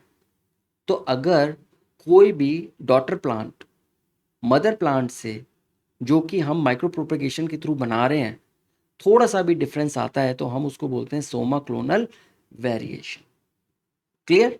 तो ये जो टर्म्स है, टोटीपोटेंसी क्या होता है आपको पता लग गया, एक्सप्लांट क्या होता है, न्यूट्रिएंट मीडियम क्या होता है, कैलस क्या होता है, माइक्रो प्रोपेगेशन क्या होता है, सोमा क्लोन्स क्या होते हैं, सोमा क्लोनल वेरिएशन क्या होता है, ये आपको माइंड में रखना चाहिए बिकॉज ये इंपॉर्टेंट टर्म्स। ओके, चलिए आगे चलते हैं। अब आता है meristem culture. No, meristems क्या होते हैं, meristems are the main growing points at the tips of plant roots and plant shoots. अगर आप ये देखेंगे तो यहाँ पर टिप है, ये आपका मेरिस्टेमेटिक टिश्यू है, और ये रूट का टिप है, ये आपका यहाँ पर मेरिस्टेमेटिक टिश्यू है। And they are the actively growing points. यहीं से ग्रोथ स्टार्ट होती है, नीचे भी और ऊपर भी, रूट्स में भी और शूट्स में भी। और ये बहुत ही स्पेशल टिश्यूज होते हैं। They are actively dividing tissues. इन्हीं की वजह से प्लांट की ग्रोथ होती है। अगर आप मेरिस्टेम निकाल देंगे किसी भी प्लांट में तो वो ग्रो नहीं करेगा, क्योंकि ये डिवाइडिंग टिश्यूज हैं, ये ग्रोइंग टिश्यूज होते हैं। नाउ कभी कभी क्या होता है कि ये जो प्लांट्स होते हैं, और ये बहुत प्रेशियस स्पीशीज़ हो सकती हैं, बहुत कॉस्टली स्पीशीज़ हो सकती हैं, वो इन्फेक्ट हो जाती हैं, वायरस से इन्फेक्ट हो सकती हैं या फंगस से इन्फेक्ट हो सकती हैं। तब हम क्या करते हैं, उस स्पीशीज़ को दोबारा से एक नया प्लांट बनाने के लिए, जो कि वायरस या फंजाई या बैक्टीरिया फ्री हो, so basically plant pathogen free हो, हम इन टिश्यूज़ को लेते हैं। बिकॉज ये जो टिश्यूज़ हैं, ये जो मेरिस्टेम्स हैं, they are free from plant pathogen. इनके अंदर पैथोजेंस नहीं पहुंचते, क्योंकि ये एक्टिवली डिवाइडिंग सेल्स हैं।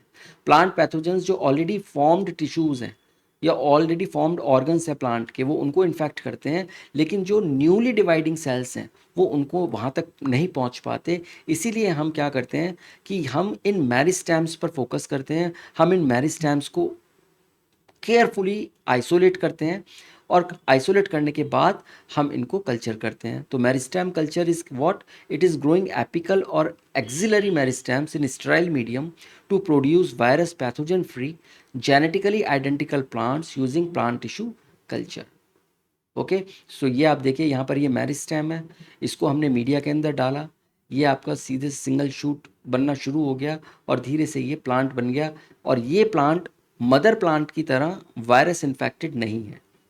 तो इस मेरिस्टेम कल्चर का सबसे बड़ा एडवांटेज क्या है कि हम ऐसे प्लांट्स जो कि ऑलरेडी पैथोजन से इन्फेक्टेड हैं, हम उसमें से भी उस टिश्यू को निकालते हैं जिसको मेरिस्टेम बोलते हैं, जो कि एक्टिवली डिवाइडिंग टिश्यू है, और हम उससे एक नया प्लांट बना देते हैं जो मदर प्लांट की तरह आइडेंटिकल होता है लेकिन वायरस फ्री होता है। तो मेरिस्टेम कल्चर का सबसे बड़ा एप्लीकेशन क्या है कि हम पैथोजन फ्री प्लांट्स को प्रोड्यूस करते हैं किसी भी जो जो प्लांट से, मदर प्लांट से, जो ऑलरेडी उस पैथोजन से इन्फेक्टेड है। Okay, now somatic hybridization. Now somatic hybridization क्या होता है, ये भी एक टेक्निक होती है वेयर प्रोटोप्लास्ट, प्रोटोप्लास्ट हम किसको बोलते हैं, cells without the cell walls. अब आप जानते हैं कि जो प्लांट सेल्स हो उनके ऊपर एक बहुत ही हैवी सेल वॉल होती है, थिक सेल वॉल होती है सेल्यूलोज की, राइट। तो यहाँ पर अगर हम उस सेल्यूलोज की सेल वॉल को हटा दें और उसके बाद का जो पूरा सेल्यूलर पोर्शन है उसको हम लोग बोलते हैं प्रोटोप्लास्ट। तो हम क्या करते हैं, यहाँ पर प्रोटोप्लास्ट लेते हैं टू डिफरेंट प्लांट स्पीशीज़ या वेराइटीज़ के, और हम उनको फ्यूज़ कर देते हैं। और जो फ्यूज़ करते हैं तो क्या होता है कि हमारे को जो हाइब्रिड सेल मिलती है वो हम एक हाइब्रिड प्लांट में रीजनरेट कर देते हैं। ओके, अब कैसे करते हैं, यहाँ देखिए, ये हमारी पहली सेल है, ये हमारी दूसरी सेल है। ये दोनों सेल अगर आप देखें, हम लोग यूज़ कर रहे हैं एंजाइमेटिक डाइजेशन, और यहाँ पर हम एंजाइम्स का यूज़ कर रहे हैं सेल्यूलेज का और पैक्टिनेज का। ये सेल्यूलोज और पैक्टिनेज क्या करेंगे, ये जो ग्रीन कलर की सेल वॉल है ये इसको तोड़ देंगे, इसको डाइजेस्ट कर देंगे। अब हमारे पास जो निकल के आया वो नेकेड सेल्स आई, जिसको हम लोग बोलते हैं प्लोरोप्लास्ट, सॉरी प्रोटोप्लास्ट। ये जो प्रोटोप्लास्ट है हम इसको पीईजी, पीईजी होता है poly ethylene glycol, poly ethylene glycol, polyethylene glycol से हम इन दोनों प्रोटोप्लास्ट को फ्यूज़ कर देंगे। और जब हम फ्यूज़ कर देंगे तो हमारा ये सिन कैरियन बन जाएगा। इस सिन कैरियन में यहाँ पर ये दोनों का न्यूक्लियर फ्यूजन हो जाएगा और हमको मिलेंगे सोमेटिक हाइब्रिड्स। इन सोमेटिक हाइब्रिड्स को हम लोग साइब्रिड्स भी बोलते हैं, क्योंकि ये साइटोप्लाज्मिक हाइब्रिड्स हैं। तो अगर हम सोमेटिक हाइब्रिडाइजेशन की बात कर रहे हैं तो सोमेटिक हाइब्रिडाइजेशन में हम दो सोमेटिक सेल्स लेते हैं अलग अलग स्पीशीज़ की, और हम उनको उनके ट्रेट्स को लेने के लिए, मिलाने के लिए हम उनको आपस में फ्यूज़ कर देते हैं, और फ्यूज़ करके हम बनाते हैं सोमेटिक हाइब्रिड्स या साइब्रिड्स। अब उस सोमेटिक हाइब्रिड्स या साइब्रिड्स को एज ए कैलस की तरह हम लोग प्लांट टिश्यू कल्चर में ग्रो कर सकते हैं, जैसे आपने अभी देखा पिछली स्लाइड्स में, और वहाँ से हमको एक नया हाइब्रिड प्लांट मिल जाता है। तो इस टेक्निक को हम लोग बोलते हैं somatic hybridization. Now this is a asexual method because it uses the somatic cells, not the gametes, right? Next, it combines useful genes from two different species. Usually अगर आप देखें तो दो स्पीशीज आपस में कभी भी रिप्रोड्यूस नहीं करती. There is always a species barrier. एक स्पीशीज दूसरी स्पीशीज के साथ रिप्रोड्यूस नहीं कर सकती. अगर हम एक प्लांट का पॉलन लेते हैं और उसको हम किसी दूसरी स्पीशीज के फ्लावर में डालते हैं तो वो वहाँ जाके किसी भी तरीके से कोई फर्टिलाइजेशन नहीं करेगा, राइट? वो बैरियर रहेगा वहाँ पर. लेकिन यहाँ पर सोमेटिक हाइब्रिडाइजेशन में ये चीज़ पॉसिबल है, क्योंकि यहाँ पर हम क्या करते हैं कि हम सेल्स को लेके और उन सेल्स को ही फ्यूज़ कर देते हैं. और यहाँ ये जो पॉसिबिलिटी बन रही है, इससे क्या हो रहा है, हम एक स्पीशीज़ में कुछ अच्छे ट्रेड्स हैं, दूसरी स्पीशीज़ में कुछ अच्छे ट्रेड्स हैं, हम दोनों अच्छे अच्छे ट्रेड्स को मिला के एक नया हाइब्रिड प्लांट बना देते हैं जिसमें दोनों स्पीशीज़ के ट्रेड्स आ जाएं. तो इस तरीके से हम लोग यूज़फुल जीन्स को एक ही दो डिफरेंट स्पीशीज़ के जो हैं उनको एक प्लांट के अंदर या हाइब्रिड के अंदर हम लोग कंबाइन कर सकते हैं using somatic hybridization. It bypasses sexual incompatibility barriers. Okay, जैसे अगर आप देखें तो पोटैटो और टमाटो कभी भी आपस में रिप्रोड्यूस नहीं हो सकते, लेकिन हम इसके थ्रू पोमैटो बना सकते हैं. और जो बनाया हुआ है, so pomato is what it is the combination of potato and tomato. Okay, sometimes hybrid plants are sterile और अनस्टेबल. तो ये एक थोड़ा सा शॉर्ट कमिंग है, शॉर्ट फॉल है यहाँ पर, कि कभी कभी ऐसा हो जाता है कि जो हमारे हाइब्रिड प्लांट्स बने वो या तो स्टेराइल होंगे यानी वो रिप्रोड्यूस नहीं कर पाएंगे, या वो अनस्टेबल होंगे यानी हर बार जब भी वो करेंगे भी तो हर बार उनके अंदर जेनेटिक चेंजेस हो जाएंगे, तो वो अनस्टेबल होंगे. एंड दूसरी चीज़ क्या है कि ये एक एक्सपेंसिव मेथड है, बिकॉज ये टोटली लैब बेस्ड मेथड है. यहाँ पर हम लोग फील्ड में तो जा नहीं रहे हैं, यहाँ पर हम लैब एक्सपेरिमेंट्स के थ्रू हम लोग ये काम कर रहे हैं. तो ये एक एक्सपेंसिव मेथड है. बट अगर हमारे ट्रेड सच में बहुत यूज़फुल हैं और वो सच में हमारे को एक ऐसा प्लांट दे सकते हैं जो हमारी बहुत सारी ज़रूरतों को और बहुत सारी प्रॉब्लम्स को ख़त्म कर सकता है, तो आई थिंक ये कॉस्ट ली जाती है और ये लेनी चाहिए. Okay, new varieties can be developed which are not possible through normal breeding. So conventional breeding के थ्रू जो वेराइटीज़ हम लोग नहीं बना सकते, बिकॉज ब्रीडिंग तो एक स्पीशीज़ में ही होगी, उसकी वेराइटीज़ में ही होगी, लेकिन अगर स्पीशीज़ ही चेंज हो गई तब तो वो ब्रीडिंग पॉसिबल नहीं है. तो इसीलिए हम लोग वहाँ पर सोमेटिक हाइब्रिडाइजेशन का यूज़ करते हैं. Clear? Good. Now, sometimes transfer of cytoplasmic traits, for example cytoplasmic male sterility, it is also possible. क्या होता है कि यहाँ पर इसके अंदर साइटोप्लाज्म में कुछ ट्रेट्स हैं. ओके, ट्रेट्स का मतलब होता है कि उसके कुछ चीज़ें हैं जो साइटोप्लाज्म कंट्रीब्यूट करता है, न्यूक्लियस कंट्रीब्यूट नहीं करता. माइटोकॉन्ड्रिया के थ्रू या फिर कोई और ऑर्गेनलीज के थ्रू जो कि साइटोप्लाज्म में होते हैं लेकिन न्यूक्लियस में नहीं होते. तो हम क्या कर सकते हैं कि उसका न्यूक्लियस हटा देते हैं और हम लोग ये क्या करेंगे, केवल साइटोप्लाज्म को फ्यूज़ कर देंगे दूसरे सेल के साथ. तो उसके अंदर न्यूक्लियर जीनोम तो वही रहेगा, लेकिन बिकॉज इसमें सेकंड वाली सेल में न्यूक्लियस नहीं है, लेकिन साइटोप्लाज्म के अंदर जो ट्रेट्स हैं वो इसके अंदर ट्रांसफ़र हो जाएंगे. तो उस केस में जब हमको साइटोप्लाज्मिक ट्रेट्स की हम लोग बात कर रहे हैं, अगर हमको उनको ट्रांसफ़र करना है तो somatic hybridisation is the very good method. इसके थ्रू हम लोग ये काम आराम से कर सकते हैं. Clear? Okay. Now let us talk about the genetically modified organisms, जिनको हम बोलते हैं GMOs. So any organism, plant, animal और माइक्रोब, कोई भी ऑर्गेनिज्म है whose DNA has been altered using genetic engineering to introduce new traits that do not naturally occur in that species, हम उसको बोलते हैं जेनेटिकली मॉडिफाइड ऑर्गेनिजम्स. सीधी सी बात है कि कोई भी एक ऑर्गेनिज्म हम लेते हैं, उसके अंदर हम कोई ऐसा जीन डाल देते हैं जो उस स्पीशीज़ में या तो मिलता नहीं है, या फिर अगर मिलता भी है तो वो अलग अलग डिफरेंट डिफरेंट ब्रीड्स में या अलग वेराइटीज़ में मिलता है. तब हम उसको बोलते हैं जेनेटिकली मॉडिफाइड ऑर्गेनिज्म, बिकॉज हमने उस ऑर्गेनिज्म को जेनेटिकली हमने उसको मॉडिफाइड कर दिया. Right now GM plants, they have been useful in many ways. GM मतलब genetically modified plants. हम लोग यहाँ पर एक abbreviation यूज़ कर रहे हैं GM. Right, so the made crops, the genetically modification के through the crops are more tolerant to abiotic stresses, जैसे cold, drought, salt, heat. ये एबायोटिक स्ट्रेसेस है, यहाँ पर बायोलॉजी का कोई रोल नहीं है, ये एनवायरमेंटल फैक्टर्स हैं। इसलिए हमने, एक होते हैं बायोटिक, एक होते हैं एबायोटिक, यहाँ पर एबायोटिक है। तो यहाँ पर ये जो क्रॉप्स हैं ये मोर टॉलरेंट, हम इनको टॉलरेंट बना सकते हैं जेनेटिकली मॉडिफाई करके। Reduced reliance on chemical pesticides, तो हम इनको पेस्ट रेजिस्टेंट क्रॉप्स भी बना सकते हैं, जैसे कि हमने बीटी कॉटन के लिए हम लोग देखेंगे अभी, या बीटी ब्रिंजल की हम बात करेंगे। Then they have help to reduce post harvest losses, disease resistant, क्योंकि बहुत सारी डिजीज़ क्या होती हैं, वो हमारे हार्वेस्ट को ख़त्म कर देती हैं। अगर हमने, हमारा प्रोड्यूस आना शुरू हो गया, फल आना शुरू हो गया और फल में कीड़ा लग गया तो क्या होगा, तो हमारी पूरी मेहनत ख़राब हो गई, वो फल ख़राब हो गए, वो हार्वेस्ट ख़राब हो गए। लेकिन अगर हम डिजीज़ रेजिस्टेंट जीन्स डाल दें तो क्या होगा कि वो डिजीज़ उसमें आएगी नहीं और हमको हमारी क्रॉप मिल जाएगी, हार्वेस्ट मिल जाएगा। And increased efficiency of mineral uses by plants, हम क्या कर सकते हैं, जो मिनरल का यूज़ होता है हम उसकी एफिशिएंसी बढ़ा सकते हैं। इससे क्या होगा कि जो सॉइल की जो फर्टिलिटी है वो एग्जॉस्ट नहीं होगी, अर्ली एग्जॉशन नहीं आएगा यहाँ पर। And then enhanced nutritional value of food, for example golden rice जो मैंने आपको बताया, जो कि विटामिन ए एनरिच्ड राइस है। तो जब हम इस तरीके के जो फूड के अंदर हम ये विटामिन्स वगैरह को फ्यूज़ करते हैं, हम इसको बोलते हैं बायो फोर्टिफिकेशन। क्या बोलते हैं हम इसको, it is known as bio fortification. तो हमने इसको बायो फोर्टिफाई कर दिया, राइट। तो ये हमारा गोल्डन राइस है, मैं आपको आगे पिक्चर भी दिखाऊंगा इसकी।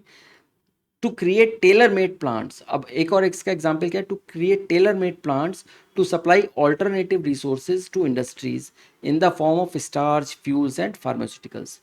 कभी कभी क्या होता है ना कि इंडस्ट्रीज़ में भी बहुत सारी प्लांट्स की ज़रूरत पड़ती है, तो हम क्या करते हैं कि उस इंडस्ट्री से रिलेटेड जो सूटेबल ट्रेड्स होते हैं, हम उन प्लांट्स को ग्रो करते हैं, उनको हम मॉडिफाई करते हैं और उन जीएम प्लांट्स को हम लोग उन इंडस्ट्रीज़ को सप्लाई करते हैं जो कि सूटेबल होते हैं उस पर्टिकुलर इंडस्ट्री के लिए।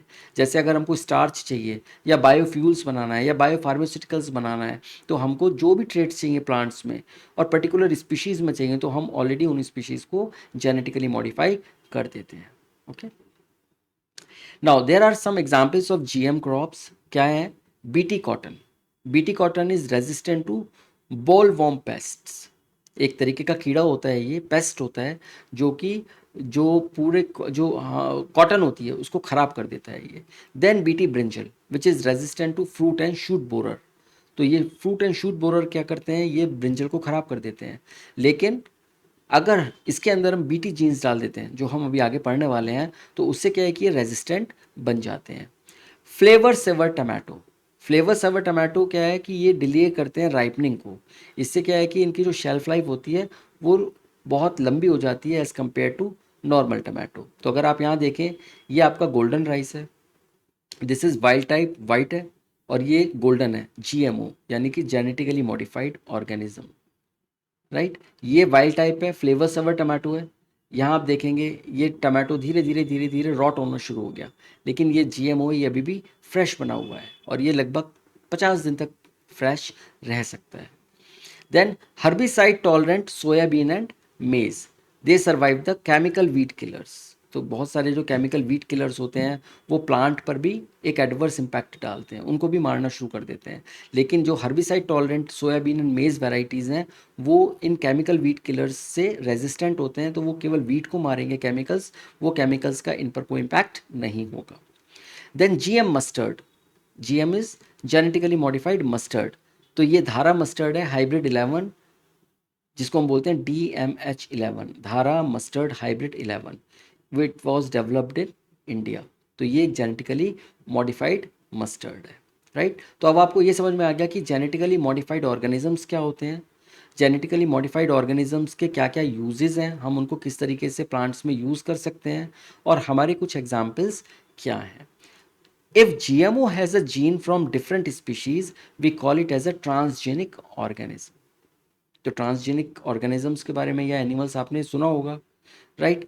अब जो ये ट्रांसजेनिक एनिमल्स हैं या ट्रांसजेनिक प्लांट्स होते हैं या ट्रांसजेनिक माइक्रोब्स होते हैं, हम ट्रांसजेनिक उसको बोलते हैं कोई भी जीएमओ यानी जेनेटिकली मॉडिफाइड ऑर्गेनिज्म जिसमें हम दूसरी स्पीशीज़ का जीन इंट्रोड्यूस करते हैं, तब हम उसको बोलते हैं ट्रांसजेनिक ऑर्गेनिज्म। और अगर हम नहीं करेंगे तो हम उसको ट्रांसजेनिक नहीं बोलेंगे। तो इसका मतलब ये हो गया कि all transgenics are GMOs, but all GMOs are not transgenics. ये आप इंपॉर्टेंट याद रखिए कि सारे transgenic genetically modified organisms, all GMOs are not transgenics, यानी सारे जीएमओज ट्रांसजेनिक्स नहीं होते, लेकिन जितने भी ट्रांसजेनिक्स होते हैं वो सब के सब जेनेटिकली मॉडिफाइड ऑर्गेनिजम्स होते हैं। राइट तो इस डिस्कशन से एटलीस्ट हमें ये क्लैरिटी मिल गई कि जेनेटिकली मॉडिफाइड ऑर्गेनिजम्स क्या होते हैं और हम उनको किस तरीके से प्रोड्यूस करते हैं और उनके क्या क्या एप्लीकेशंस होते हैं, ट्रांसजेनिक्स क्या होते हैं। राइट और ये कुछ एग्जाम्पल्स हैं जो हम लोग अभी डिटेल में भी देखेंगे। Now let us focus on BT cotton और बीटी ब्रिंजल। तो अगर आप यहाँ देखें ये कॉटन है और यहाँ पर ये देखिए ये वॉर्म आपको दिख रहा है, ये वॉर्म है, ये नॉर्मल कॉटन है। राइट बिल्कुल वॉर्म फ्री है। और ये ब्रिंजल देखिए ये इन्फेक्टेड है और ये नॉर्मल है। ओके तो Bt plants are genetically modified plants that contain a gene from the soil bacterium Bacillus thuringiensis Bt, Bacillus thuringiensis, तो हम इसको बीटी बोलते हैं। Some strains of B thuringiensis produce toxins killing insects as lepidopterans यानी tobacco, बडवॉर्म्स और army warm, ये कुछ worms हैं। देन कोलेप्टेरन्स जो कि बीटल्स होते हैं, एंड देन डायप्टेरन्स जो कि फ्लाइज और मॉस्किटोज होते हैं। तो ये जो पर्टिकुलर बैक्टीरिया है ये उन टॉक्सिन्स को प्रोड्यूस करता है जो इन सबको, जो भी एग्जांपल्स आपने देखे हैं tobacco, budworm, armyworm, beetles, flies या मॉस्किटोज, इनको ये किल कर सकता है toxin. This toxin is coded by a gene cry1ac which is named as cry, हम इसको क्राई जीन बोलते हैं शॉर्ट में। Proteins encoded by the genes cry1ac and cry2ab, they control the cotton bollworms, that of cry1ab controls corn borer। Okay तो ये अलग अलग हैं, 1ac और 2ab ये कॉटन बोल वॉर्म्स को रोकते हैं और 1ab जो है वो कॉर्न बोरर को रोकता है। तो B thuringiensis form protein crystals during a particular phase of their growth. ये जो बीटी टॉक्सिन्स हैं इसके ये क्रिस्टल्स बनाता है एक पर्टिकुलर फेज में। Now these crystals contain toxic insecticidal protein, ये जो हमारा टॉक्सिक प्रोटीन है ये इन क्रिस्टल्स के अंदर होता है। The toxin does not kill B thuringiensis, ये इसको नहीं किल करेगा, इस बैक्टीरिया को नहीं करता है ये kill. Why? Because it exist as an inactive prototoxin, sorry protoxin. ये जो टॉक्सिन है ये प्रोटॉक्सिन की तरह इस बैक्टीरिया के अंदर होता है जो कि बैक्टीरिया को किल नहीं करता। But once an insect ingest this, it is converted into an active form due to the alkaline pH of the gut which solubilizes the crystal। एक बार इंसेक्ट ने इसको खा लिया तो क्या होगा, वो उसकी जो गट है उस गट में जो एल्कलाइन पीएच है, बेसिक पीएच है, उसकी वजह से क्या होगा कि ये एक्टिव फॉर्म में आ जाएगा। और जब ये एक्टिव फॉर्म में आ जाएगा तो ये धीरे धीरे धीरे धीरे इसको सॉल्युबलाइज कर देगा क्रिस्टल को। The activated toxin binds to the surface of the midgut epithelial cells and create pores that cause cell swelling and lysis and eventually cause death of the insect। एक बार ये गट में चलना शुरू हो गया वो धीरे धीरे गट को पोरस बनाना शुरू कर देता है जिसकी वजह से इंसेक्ट खा नहीं पाता, तो या तो वो भूख से मर जाता है या फिर वो सेल स्वेलिंग या लाइसिस से मर जाता है। और इस तरीके से बीटी अपने आप तो नहीं मरेगा क्योंकि ये टॉक्सिन प्रोड्यूस करता है, ये प्रोटॉक्सिन बनाता है, लेकिन ये प्रोटॉक्सिन एक्टिव टॉक्सिन बन जाता है इनकी गट में, इंसेक्ट्स की गट में जाके, और इस तरीके से ये उनको ख़त्म कर देता है।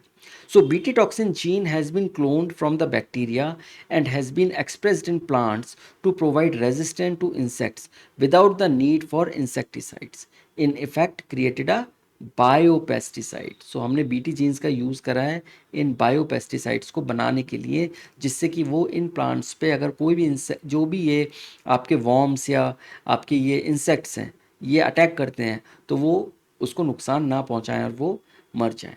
ओके नाउ अब हम बात करते हैं आरएनए इंटरफेरेंस टेक्निक की।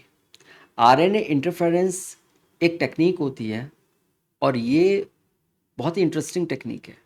बेसिकली ये एक तरीके का रिवर्सिबल जीन साइलेंसिंग का मेथड है। इसका मतलब ये है कि हम किसी भी ऑर्गेनिज्म के अंदर कोई भी जीन को, टारगेट जीन को हम साइलेंस कर सकते हैं, आइदर टेम्परेरीली साइलेंस कर सकते हैं या फिर हम उसको साइलेंसिंग को जब हम चाहें हम उसको रिवर्स कर सकते हैं। ओके, बिकॉज और हम इसमें यूज़ करते हैं डबल स्ट्रैंडेड आरएनए का, डीएस आरएनए का।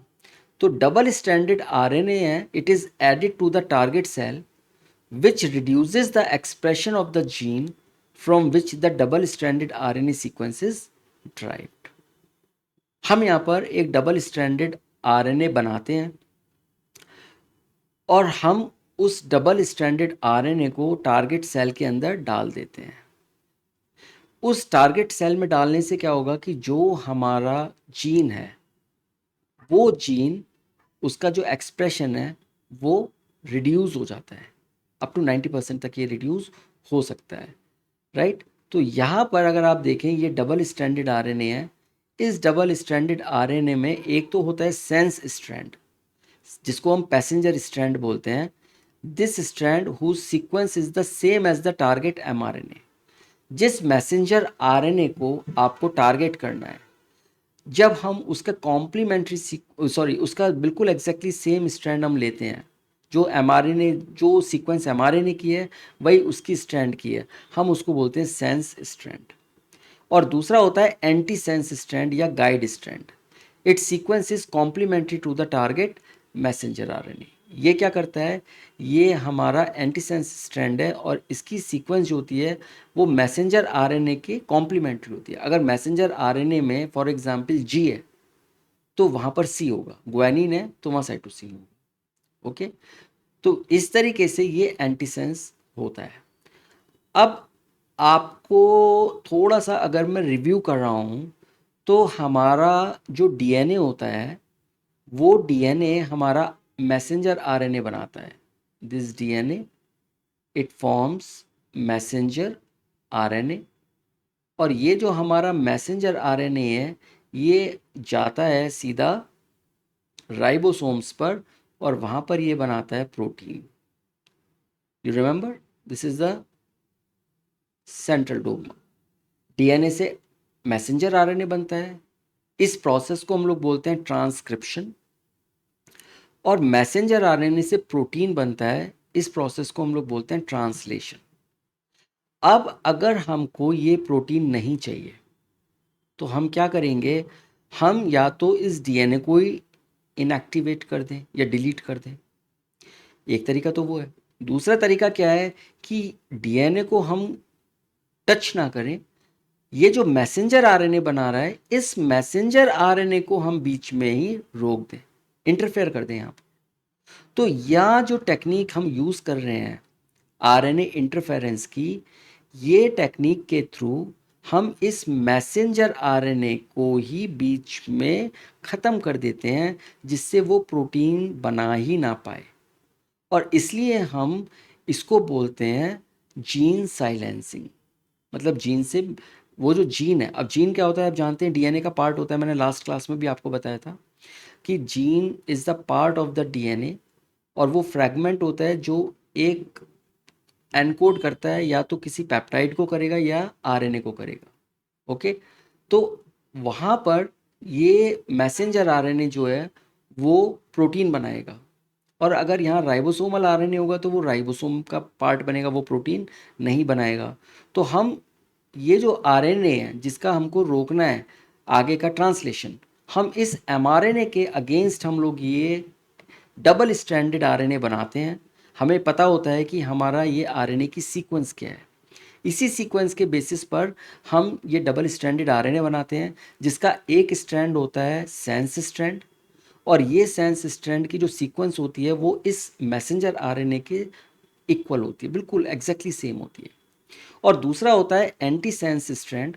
ये एंटी सेंस स्ट्रैंड इसका कॉम्प्लीमेंट्री होता है, सेंस का कॉम्प्लीमेंट्री स्ट्रैंड होता है। तो अब हम होता क्या है, हमको चाहिए इसमें एक आरएनएज जिसका नाम है डायसर। इस आरएनए इंटरफेरेंस टेक्निक में एक आरएनएज होता है डायसर, और एक प्रोटीन कॉम्प्लेक्स होता है जिसको बोलते हैं हम RISC। अगर आप देखेंगे यहाँ पर ये है डायसर विच इज़ आरएनएज, और यहाँ पर है RISC which is RNA induced silencing complex. ये प्रोटीन कॉम्प्लेक्स होता है basically. So RISC is a protein complex, protein complex. ये दोनों क्रिटिकल होते हैं, इनका क्रिटिकल रोल होता है इसको साइलेंस करने में या इंटरफेरेंस करने में। तो होता क्या है कि जो RISC है वो सेंस स्ट्रैंड को डिग्रेड कर देता है जब डायसर प्रोसेस करता है। तो अगर आप ये देखें, ये हमारा डबल स्ट्रैंडेड RNA है। इस डबल स्ट्रैंडेड RNA को हमने ऑर्गेनिज्म के अंदर डाल दिया। अब जब ये डाला तो ये जो डायसर है, dicer is a RNase3 like enzyme. Okay, ये क्या करेगा, इसको छोटे छोटे शॉर्ट फॉर्म में इसको तोड़ देगा। अब हम इसको बोलते हैं siRNA। ओके, तो ये हो गया हमारा स्मॉल इंटरफेरेंस RNA। ठीक है, यहाँ जो हमारा siRNA है, क्योंकि ये इसका पार्ट है, डबल स्ट्रैंडेड RNA के छोटे छोटे पार्ट्स हैं, जब ये यहाँ पर आता है तो ये जो हमारा RISC है, ये RISC ये अपने सीक्वेंस पे ये जाएगा, बाइंड करेगा, और वहाँ पर ये जाके ये बेसिकली ये कॉम्प्लेक्स एक्टिवेट हो जाएगा, और एक्टिवेट करके क्या करेगा, ये सेंस स्ट्रैंड को डिग्रेड कर देगा। तो अगर आप ये देखें, ये ब्लैक वाला जो स्ट्रैंड है ये हमारा सेंस स्ट्रैंड है, और ये रेड वाला स्ट्रैंड है ये हमारा एंटी सेंस स्ट्रैंड है। तो RISC ने क्या करा, हमारा जो सेंस स्ट्रैंड था इस सेंस स्ट्रैंड को ख़त्म कर दिया, उसको डिग्रेड कर दिया। अब हमारे पास बचा ये RISC कॉम्प्लेक्स जो कि एक्टिवेटेड है, प्लस इसके साथ है ये anti sense strand. Now anti sense it remain associated with RISC and guides the complex to the complementary target messenger RNA। अब आप ये जानते हैं कि ये जो हमारा एंटी सेंस है ये वाला, ये क्या है, इसका जो सीक्वेंस है वो मैसेंजर RNA के कॉम्प्लीमेंट्री है। तो सेल के अंदर जहां पर भी मैसेंजर RNA होगा, ये एंटी सेंस स्ट्रैंड उस मैसेंजर RNA के साथ बाइंड कर जाएगा, क्योंकि वो कॉम्प्लीमेंट्री है, उसकी सीक्वेंस इसकी कॉम्प्लीमेंट्री है, राइट। और वो क्या करेगा, इस तरीके से वो मैसेंजर RNA तक ले जाने में इस कॉम्प्लेक्स को गाइड करेगा।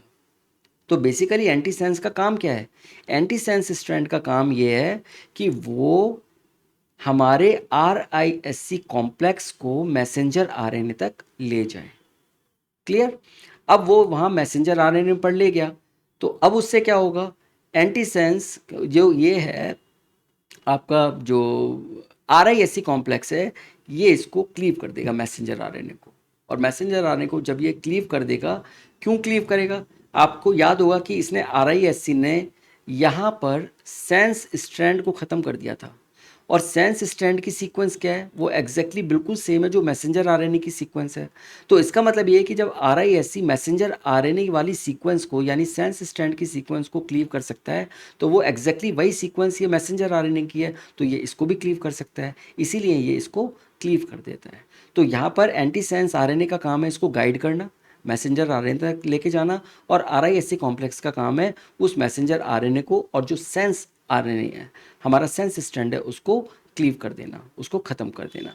इस तरीके से हम लोग इसको मैसेंजर RNA जब यहाँ डिसरप्ट हो गया, ये हमारा मैसेंजर RNA यहाँ पर डिसरप्ट हो गया, तो अब हमारा ये जो प्रोटीन है, ये प्रोटीन भी हमारा नहीं बनेगा, हमारा ये जीन साइलेंस हो गया, इसका कोई प्रोडक्ट नहीं आएगा। इस टेक्नोलॉजी को हम लोग बोलते हैं RNA इंटरफेरेंस। क्लियर हो गई, राइट। अगर नहीं होता है तो आप एक बार दोबारा से देखिए कि कैसे होता है ये, एंड दोबारा इसको सेक्शन रिवाइंड कीजिए और दोबारा से समझिए, ठीक है। Now it occurs naturally. अच्छा, ये जो है ना, ये कोई टेक्निक ऐसी है कि ये हमारी नेचुरली होती रहती है हमारे वर्चुअली ऑल यूकैरियोटिक ऑर्गेनिजम्स के अंदर, right. It may protect both animals and plants from viruses and from the accumulation of transposons. अब ट्रांसपोसोन्स क्या होते हैं, आपने पढ़ा है या नहीं पढ़ा, but transposons are the jumping genes, right. ये जंपिंग जीन्स होते हैं, हमारे जीनोम के अंदर होते हैं। तो ये क्या करते हैं, ये बेसिकली इस टेक्निक के थ्रू, RNA इंटरफेरेंस के थ्रू, ये प्लांट्स में तो वायरसेस को और इसमें एक्यूमुलेट ट्रांसपोसोन्स को एक्यूमुलेट होने से रोकती है, और ये नेचुरल प्रोसेस है जो कि वर्चुअली यानी सभी यूकैरियोटिक सेल्स के अंदर ये मिलती है आपको आरएनए इंटरफेरेंस। लेकिन हम इस टेक्निक का यूज़ करके हम किसी भी अपने मन चाहे एमआरएनए को डिग्रेड कर सकते हैं। तो हम उसको अपने लिए यूज़ कर सकते हैं, अपने नोन जीन के लिए, या जिस जीन को हमको साइलेंस करना है, इस नेचुरल टेक्निक का यूज़ करके हम उस पर्टिकुलर मैसेंजर आरएनए को, उस पर्टिकुलर जीन को हम साइलेंस कर सकते हैं। Okay, this is known as RNA interference. Now इस आरएनए इंटरफेरेंस का यूज़ करके एक ट्रांसजेनिक टबैको प्लांट बनाया गया जो कि रेजिस्टेंट है मिलोडोगाइन इनकॉग्निटा, राइट। ये एक रूट नॉट नीमेटोड होता है, एक वॉर्म होता है जो कि टबैको की रूट्स को इन्फेक्ट करता है, राइट। तो ये एक तरीके का नीमेटोड है, आप देखिए, और ये किस तरीके से ये रूट के अंदर घुसा हुआ है, टबैको की रूट के अंदर ये घुसा हुआ है। इट कॉजेज रूट गॉल्स या नॉट्स, हम इसको बोलते हैं, गांठ बन जाती हैं एक तरीके की रूट्स के अंदर, जिससे क्या होता है, पुअर न्यूट्रिएंट अपटेक होगा। जब रूट ही खराब है तो न्यूट्रिएंट अपटेक पुअर होगा, ग्रोथ स्टंटेड हो जाएगी और ईल्ड का लॉस होगा। तो अगर आप ये देखें, ये नॉर्मल रूट है और यहाँ देखिए, यहाँ नॉट्स बनी हुई हैं हर जगह पर, राइट। ये हमारी इन्फेक्टेड रूट है। दोनों में कितना डिफरेंस आपको नज़र आ रहा है। तो बेसिकली इसकी वजह से क्या होगा, ये सारी चीज़ें प्रॉब्लम होंगी, न्यूट्रिएंट अपटेक नहीं होगा, ग्रोथ स्टंट होगी और ईल्ड का लॉस होगा। So transgenic tobacco plants were developed based on the technique of RNA interference. तो हमने जो पीछे जो टेक्निक अभी डिस्कस करी है आरएनए इंटरफेरेंस, उस टेक्निक का यूज़ करके हमने ट्रांसजेनिक टबैको प्लांट्स को बना लिया। और हमने जो वेक्टर यूज़ करा वो करा एग्रोबैक्टीरियम ट्यूमीफेशियंस। ना ये ना नीट के लिए इंपॉर्टेंट है ये क्वेश्चंस, कि कौन सा हमने वेक्टर यूज़ करा, कौन सी हमने टेक्निक यूज़ करी, ये सारी चीज़ें आपको पता होनी चाहिए। तो एग्रोबैक्टीरियम ट्यूमीफेशियंस जो कि हमने लास्ट क्लास में हमने देखा था बायोटेक्नोलॉजी की चैप्टर नंबर 9 में, हमने इसको अच्छे से डिस्कस किया था कि किस तरीके से टी वो जाता है और वो जाके इंटीग्रेट कर देता है। वो सारी चीज़ें हमने उस टी का यूज़ किया और हमने इसको क्लोन किया। क्या क्लोन किया हमने? हमने इंट्रोड्यूस करा nematode specific genes into tobacco. Okay, now recombinant DNA produced both sense and antisense RNA. अभी सेंस और एंटीसेंस आरएनए आपने अभी अभी देखा है लास्ट स्लाइड में। और ये रिकॉम्बिनेंट डीएनए जो था, इसने इन दोनों को प्रोड्यूस करा, सेंस को, और दोनों एक दूसरे के साथ कॉम्प्लीमेंट्री बनके उन्होंने डबल स्टैंडर्ड आरएनए बना दिया, और उससे ये आरएनए आई का प्रोसेस शुरू हो गया। So the result is that the parasite could not survive in a transgenic host expressing specific interfering RNA। तो जब ये RNA इसको इंटरफेयर करने लगा तो उससे क्या हुआ, वो नीमेटोड का इन्फेक्शन यहाँ से धीरे धीरे ख़त्म हो गया और ये हमारी हेल्दी होना शुरू हो गई रूट्स, और हमें अच्छी ईल्ड मिलने लगी। So this is an example of RNA interference where we made its use to form a transgenic tobacco which is resistant for this Mylloidogni incognite. Okay, it's a kind of nematode. Fine, so I think हमारा discussion यहाँ पर ख़त्म होता है आज की class के लिए, जहाँ पर हमारा बेसिकली फोकस था बायोटेक्नोलॉजी एप्लीकेशंस इन एग्रीकल्चर। आपको अगर कोई चीज़ नहीं समझ में आती है तो आप उसको प्लीज़ दोबारा से या तो वीडियो देखिए या फिर आप अपनी टेक्स्ट बुक को कंसल्ट कीजिए, और हम अगली क्लास में बात करेंगे इसके आगे के पार्ट की। तब तक आप इसको रिवाइज़ कीजिए और जब अपना ध्यान रखिए। ठीक है, मिलते हैं हम लोग अगली क्लास में। Take care, thank you.